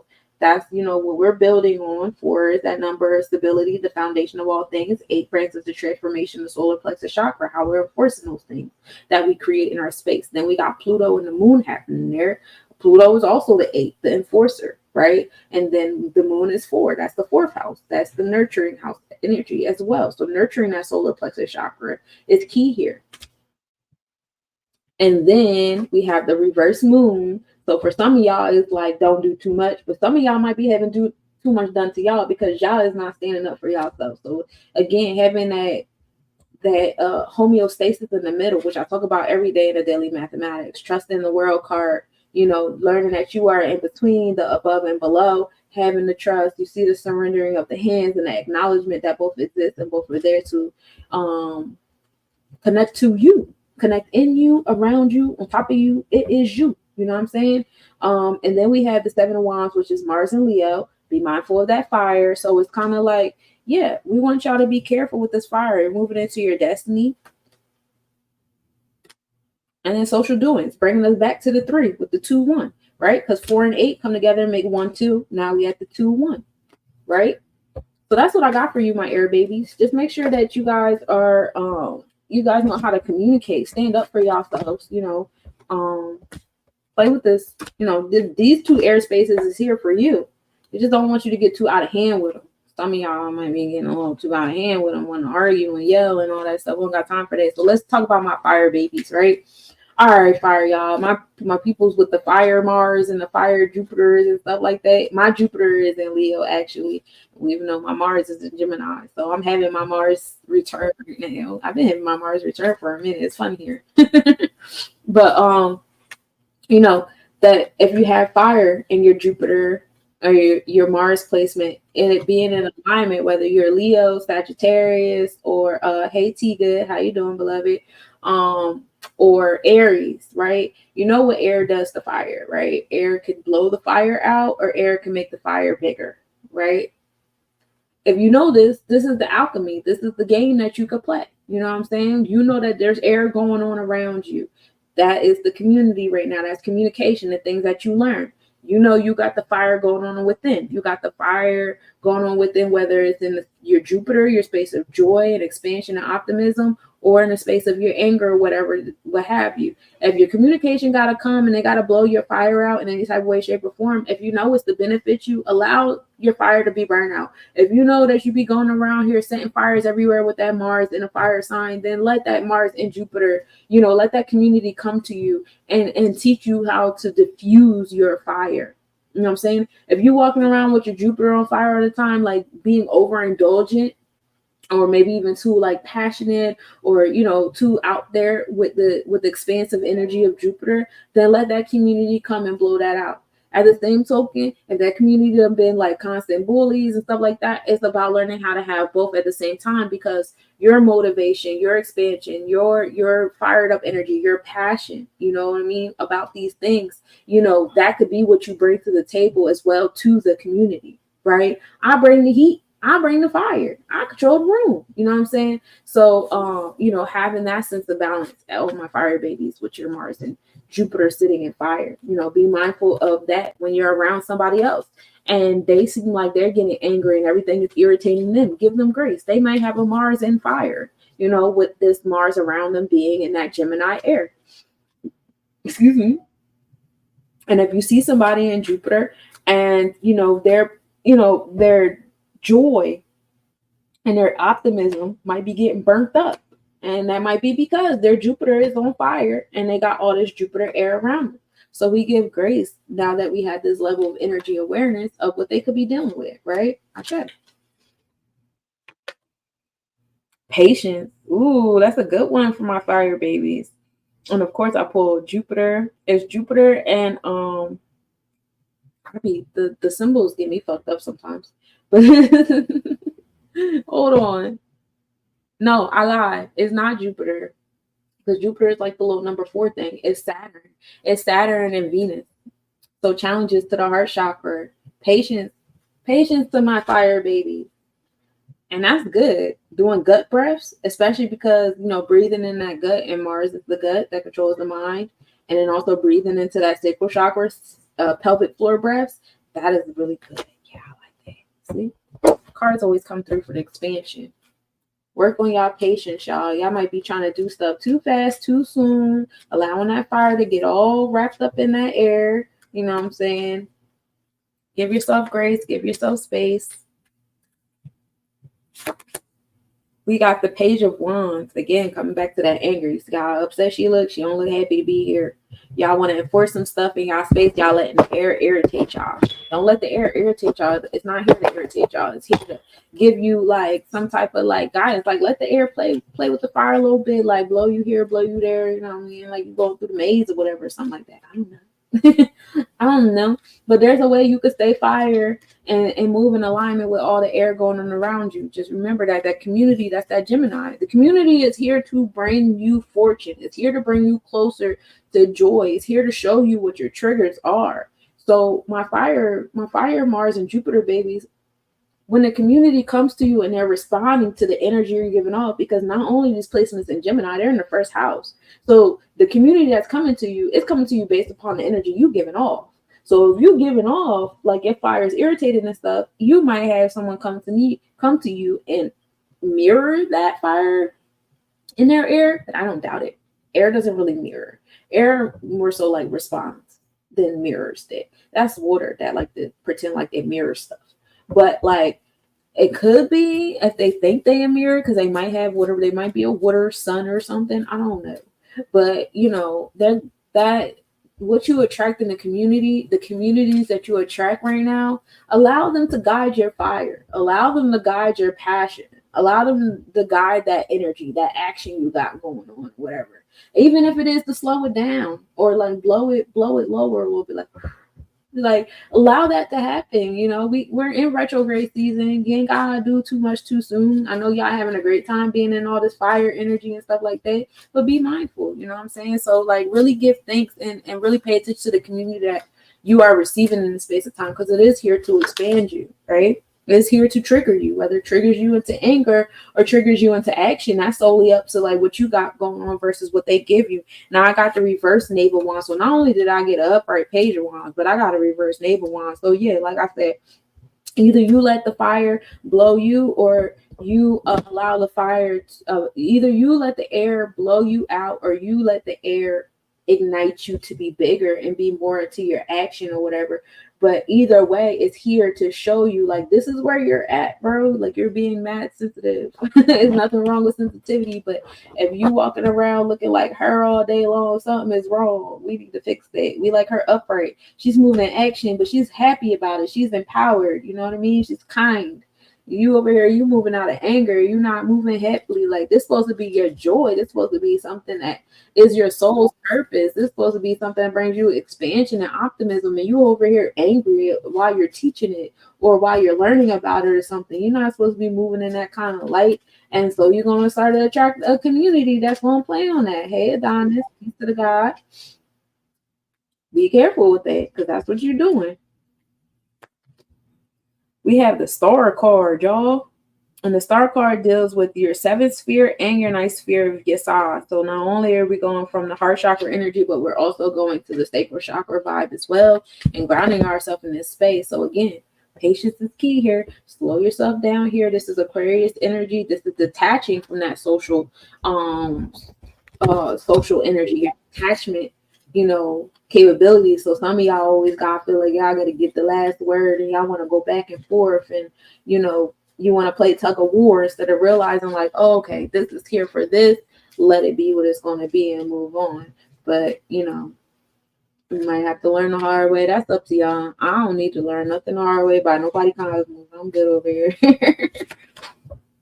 Joy, see, y'all supposed to be feeling joy, and not only is this joy, but you see what color it's on. It's on yellow. That means that it's on your solar plexus chakra. When you're enforcing things, when you're in your power and empowerment, you're supposed to feel joy there. It's not supposed to be, oh, I'm here and da-da-da. Like, I know when we hear about Mars and Pluto and stuff, it always feels like, occultism, doom and gloom, like horror movie type energy, especially with Pluto.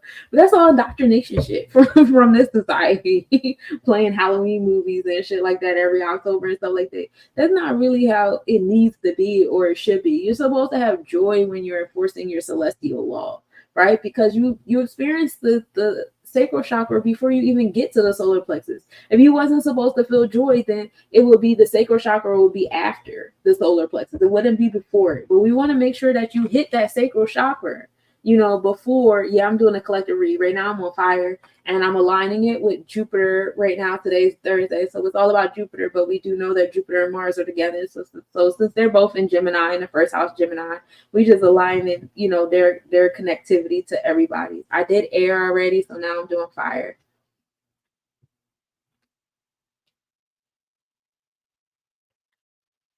And where are we leading to? Ooh, bad news. Bad news.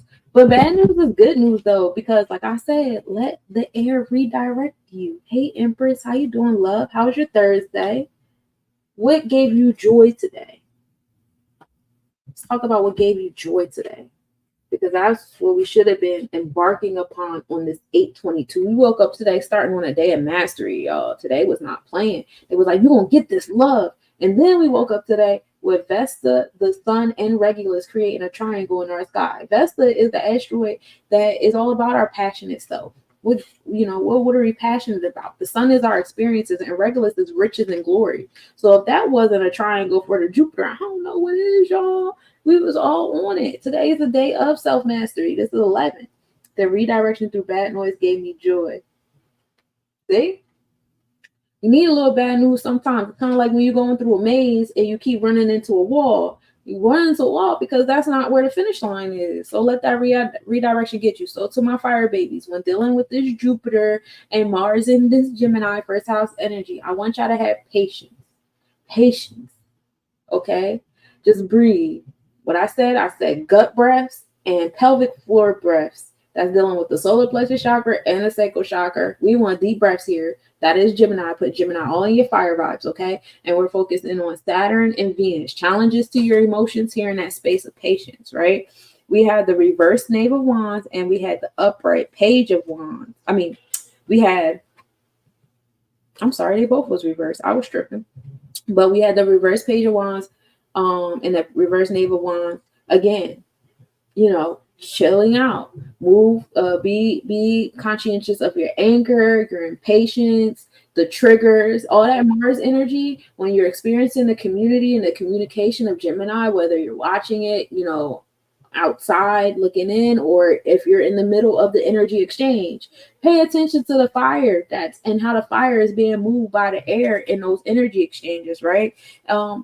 Breathe, relax. Then we have Aquarius, which is the star card.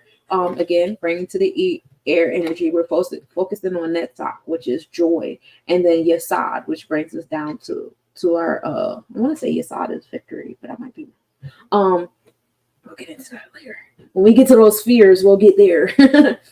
But yeah, so again, detachment and trust is heavy here. Again, coming to the joy and bad news. 2 and 6, finding balance on that 4. What did we start today on the 22?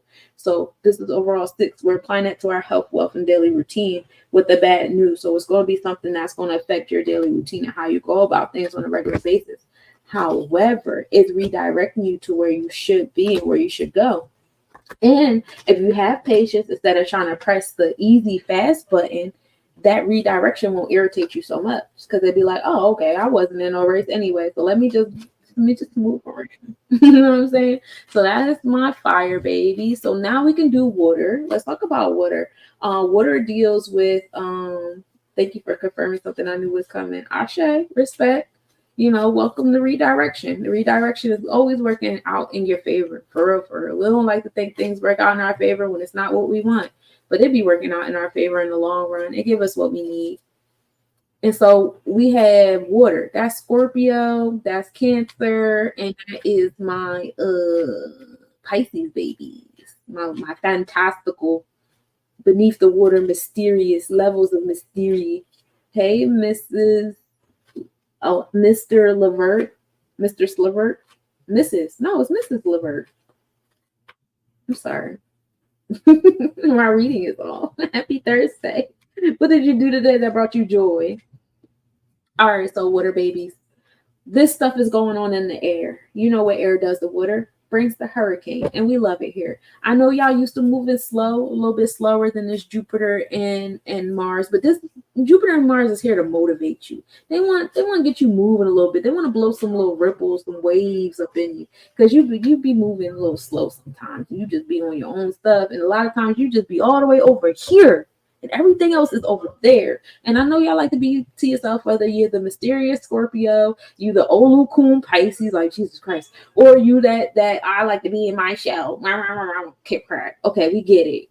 The 3 y'all like to be to yourself and alone. Y'all don't need nobody, but everybody needs y'all. We get it. Everybody love water. But at the same token, you have to be a part of the community. And that's what Jupiter and Mars, we want you to be motivated to be a part of the community.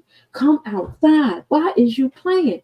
And then you're going to reflect the community. You're going to see reflections of the community that needs you, but also you need them. And if you find yourself still trying to alienate yourself and be mysterious and push stuff away and stuff like that, I promise you are being your resistance, and you really need to get out of your own way. Cut it out. Do something else. This is for my Mars and Jupiter folks in the water.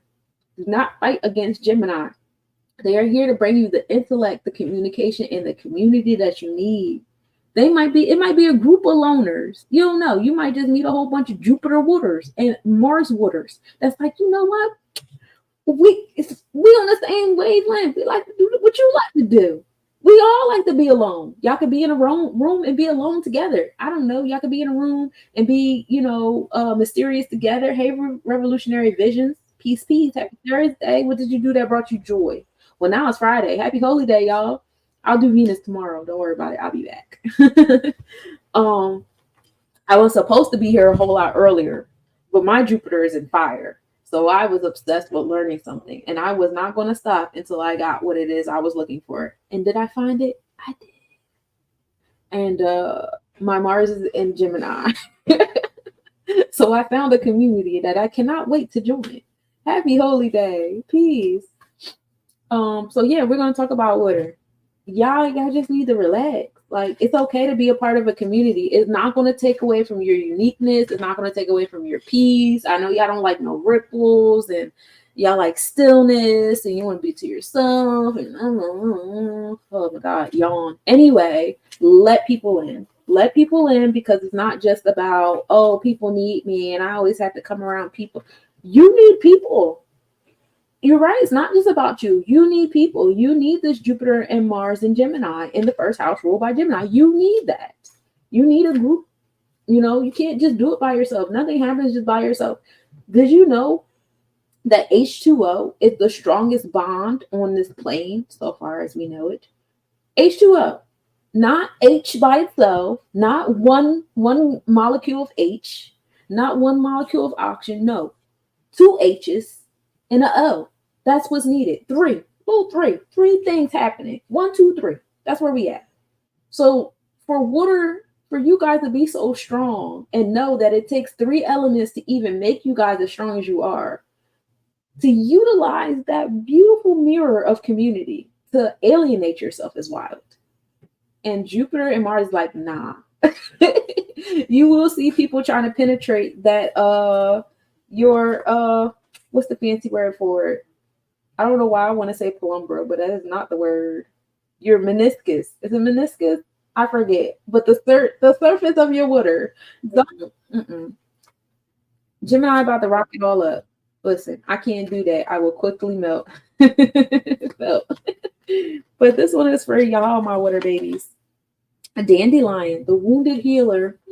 Okay. What are y'all usually are? We're dealing with Chiron and we're dealing with your Jupiter here. So Chiron deals with how you transmute your wounds into strength, and Jupiter is like, expand on that. And that's probably why y'all want to be alienated to y'all, because y'all don't want nobody to see y'all wounds. Y'all just want people to see y'all as the water that comes and quenches everybody's thirst and stuff like that. But no, we know y'all got wounds too. We know that there's stuff in them deep waters Pisces. We know that there's some stuff inside that Cancer shell Crabbies. And we know that there's stuff behind them little talons and that little stinger Scorpio. Y'all ain't hiding shit. It's okay. It's okay to be a wounded healer. There's really nothing wrong with it. It doesn't make you any less of a healer. Like teachers. Teachers go to workshops their whole career. Teachers always have teachers. Therapists. You think therapists don't have therapists? When I was in psychology, that was the first thing they taught me, is make sure you have a therapist of your own, so that you know, especially if you want to have a home and family, you know how to keep stuff at work and know how to keep stuff at home. Every therapist is supposed to have a therapist. Okay. You can be a wounded healer. If somebody has an issue with you being a wounded healer, that's not a part of your tribe. They are not the Jupiter Gemini energy we was referring to. Okay. So this community may expand on some of your wounds. They might pick at them a little bit, but that's so that you can recognize that they're not fully healed and learn how to own them, own them and transmute them. When we heal our wounds, we don't heal our wounds and our wounds just disappear and never return again. That's not real life. Hey, Jason, how you doing, love? Happy Thursday, Friday, happy Holy Day. They don't just disappear. They're still there. You have a scar. You have the thing.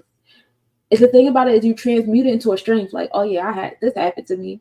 We chilling though. Like, this is what I learned from the experience. This is what I gained from the experience. I met some dope people. I've healed some things. Like, you can grow from it, but if you're choosing to allow it to keep you stagnant and stuff, then you ain't gonna do too much with it at all. 4 of Cups. We're losing our stability and our emotions. I guess I'm gonna pull cups with y'all. More wounded healers, my wounded water babies. It's okay. Y'all ain't gotta hide nothing from nobody. Ain't nobody, And like I said, anybody that's coming to pick at you, trust and believe, there ain't nobody but Mars and Gemini. And yes, they do pick and prod. Yes, they could be a little methodical that way. Gemini energy is methodical. Think about the Veggie twins or the Gemini twins. Like, they used to go around from town to town on some show enough shit. Like, ain't I the prettiest? Show enough. Ain't I the cleanest? And they'd be like, all right, who gonna kiss my Converses in this hood? Like, I'm gonna take over this dojo. And then to some people, they were like, oh my God, they were so brave. They was just out here beating ass. So it depends on who tells the story. You know what I'm saying? But so yeah, some people might come and they give you that show enough energy. But if you Bruce Leroy for real, fuck them. Like, Bruce Leroy had wounds. He knew he was a little weirdo. But guess what? He transmuted them in the strength, and he was over here glowing. And he was the last motherfucking dragon. And what are you? We have the Knave of Wands. Okay, so we got a little fire. Y'all want to be knaves too with the fire babies? But yes, you write the story. You're good. You write the story.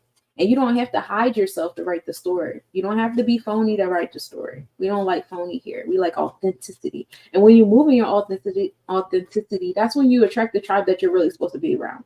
So if you're over here faking strong and faking smiles, or even just hiding yourself from society and from people seeing things, you know what I'm saying? Like, you're not attracting the tribe you're supposed to be around. You're going to keep attracting people you got a fake smile around and pretend that you like and you want to be around. Wonder why? Because you're being phony. You're being phony as shit. Stop being phony and be around the people you really want to be around, so you can stop complaining about the people you being around and using that as an excuse to not be around other people or not being authentic or hiding yourself. You know what I'm saying? Reverse 7 of Swords. Okay. I pulled this card earlier too. Or was it the 7 of Wands? I think it was the 7 of Wands. But still, Aquarius energy. Aquarius in the moon. Detachment. Detachment from that emotional energy. Also learning how to nurture yourself in social settings. And be nurtured in social settings. Some people want to know your wounds because they want to help you. Jupiter likes to nurture a little bit. Jupiter be like, all right, see, transmuting the wounds a little bit. Let me add a little optimism, razzle dazzle. Let me put a little joy on that joint. You know what I'm saying? Let me, make you feel better about it. Let's find a moral wisdom code about what you went through with stuff. Because a lot of stuff, especially if you get into your Draconic chart and your Akashic records, a lot of stuff you've been through was like you closing up karmic contracts and cycles with other people's bloodlines.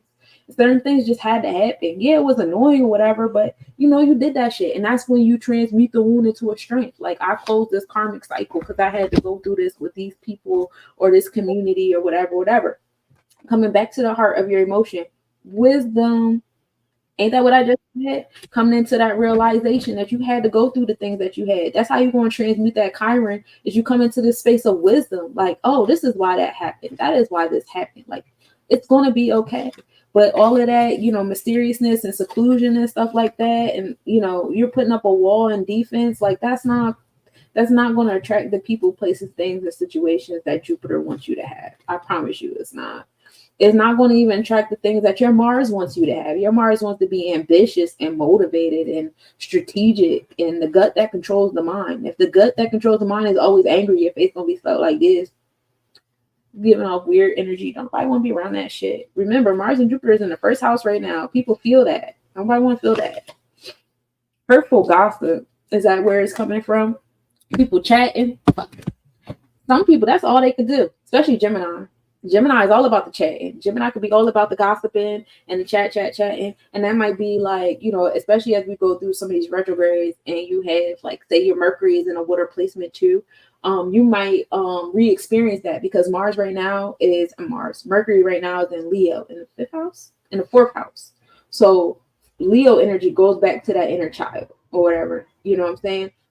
Your heart, your Tippereth, your confident and courageousness. And if, when you was a kid, you had to deal with, mean girl energy or the bullies or the gossiping and stuff like that. You might find yourself dealing with that in the present day. Might not be with the same people, but it's the same energy. Just see how much you've healed of yourself going through that again. So be mindful of that too. But let the motherfucker chat. Especially if that's not the energy you want to be in anyway. Like, I don't even like you motherfuckers. Why would I care about you talking about me if I don't even like you?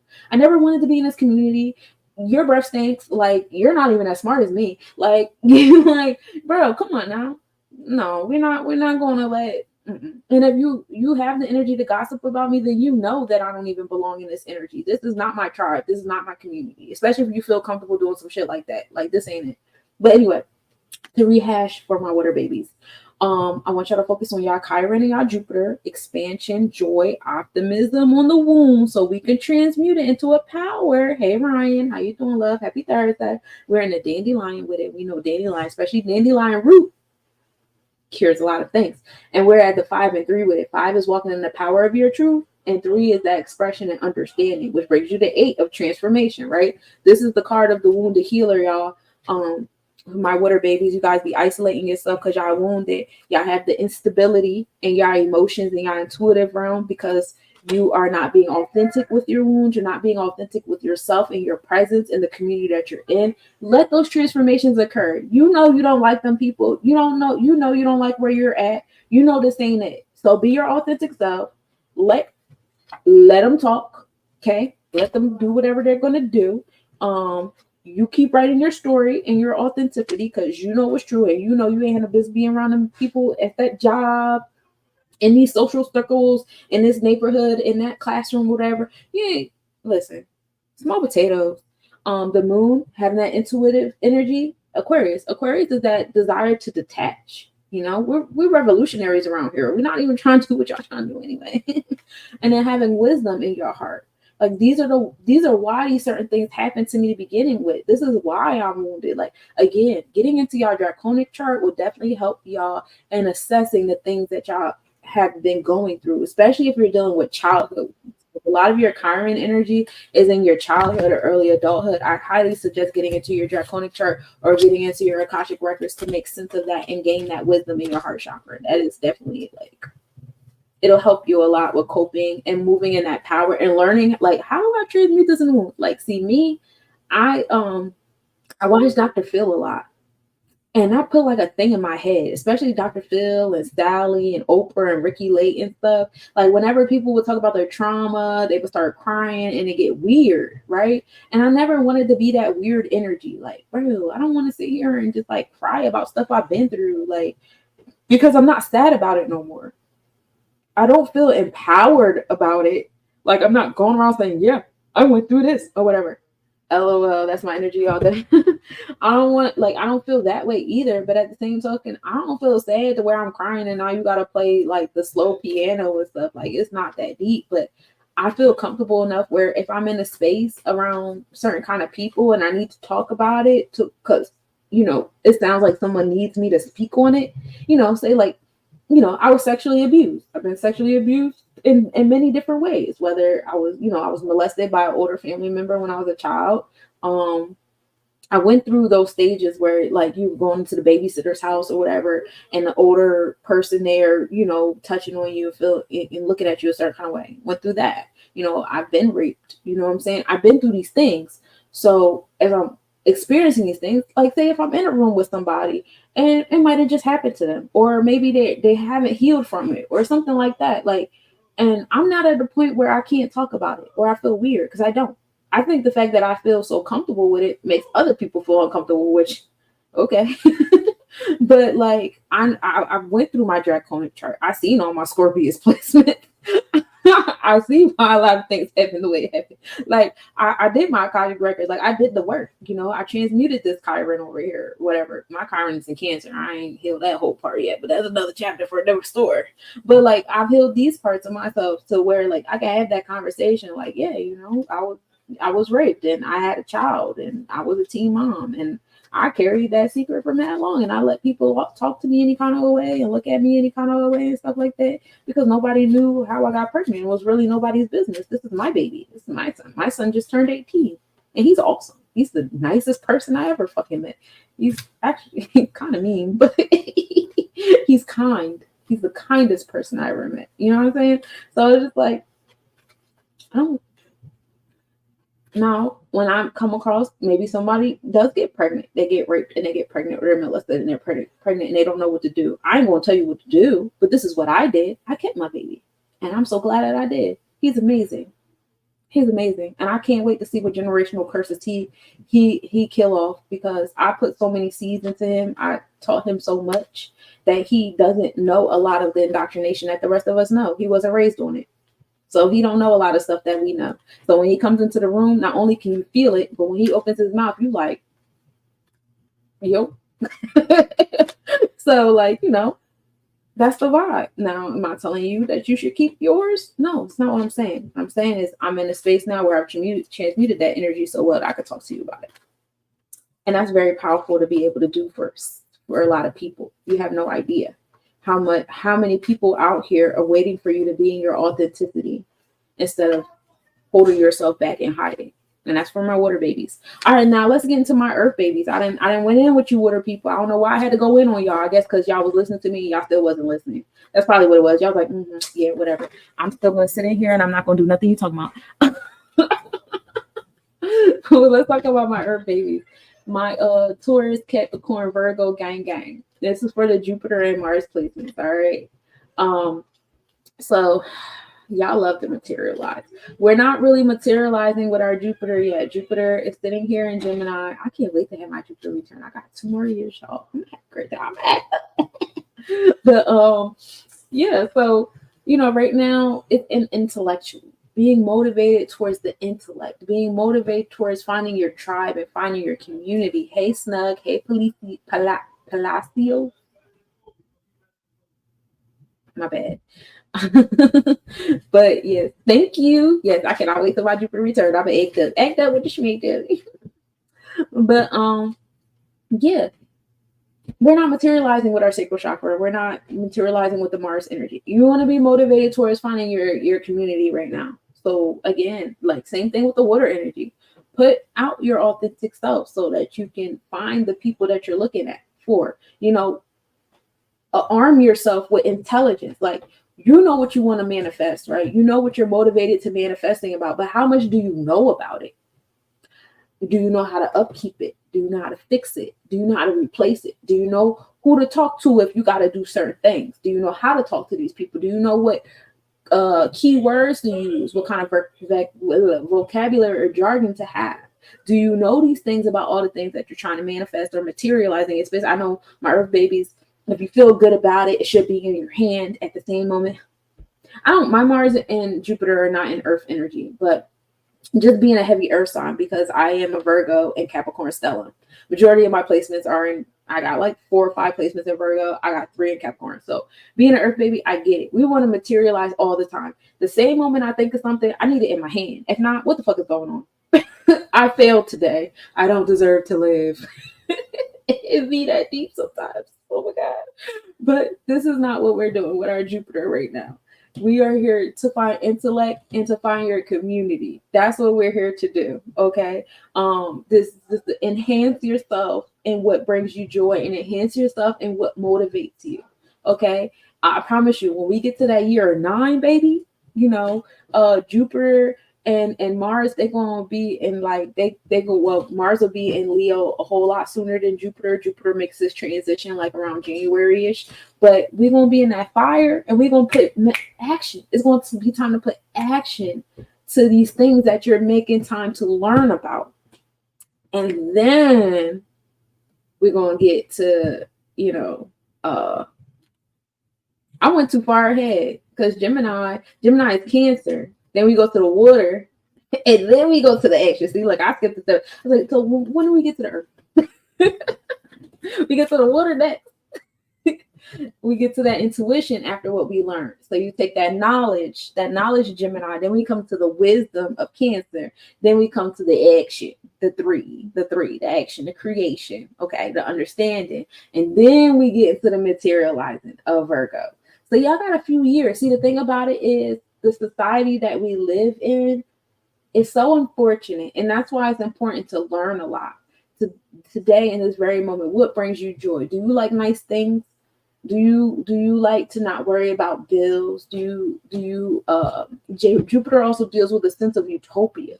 What kind of world do you want to live in? You know what I mean? What kind of space do you want to be in? How motivated are you to enforce that kind of world into your space?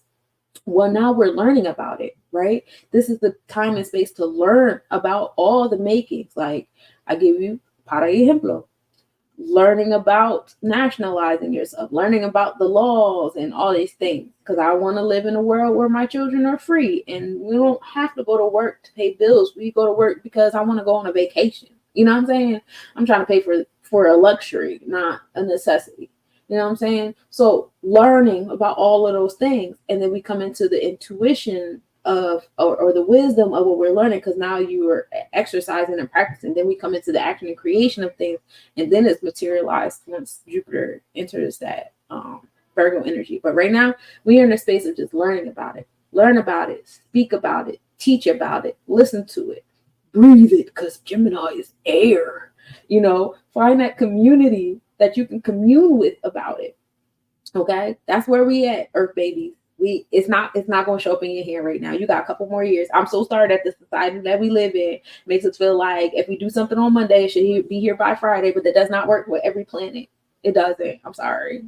I think the only planet it works with is the sun. That's why we only talk about our sun sign and we so egotistical and stuff like that, because it only works with the sun.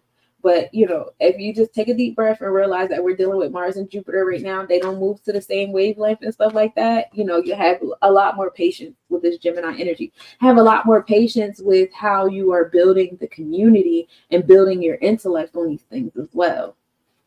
That means that just because you started studying it on Monday, you might not get it by Friday. All right. Rebirth, transformations. We got Pluto, Neptune, and that's Jupiter. Yep, I'm getting better with the signs. So Pluto bringing the transformations and the enforcement. Jupiter being that sacral chakra of joy while we're enforcing these things. And Neptune bringing that wisdom, that intellect. And we have the energy of rebirth. And so, again, coming to the fact that we are 4 energies away. This is 505, walking in the power of your truth and your cipher.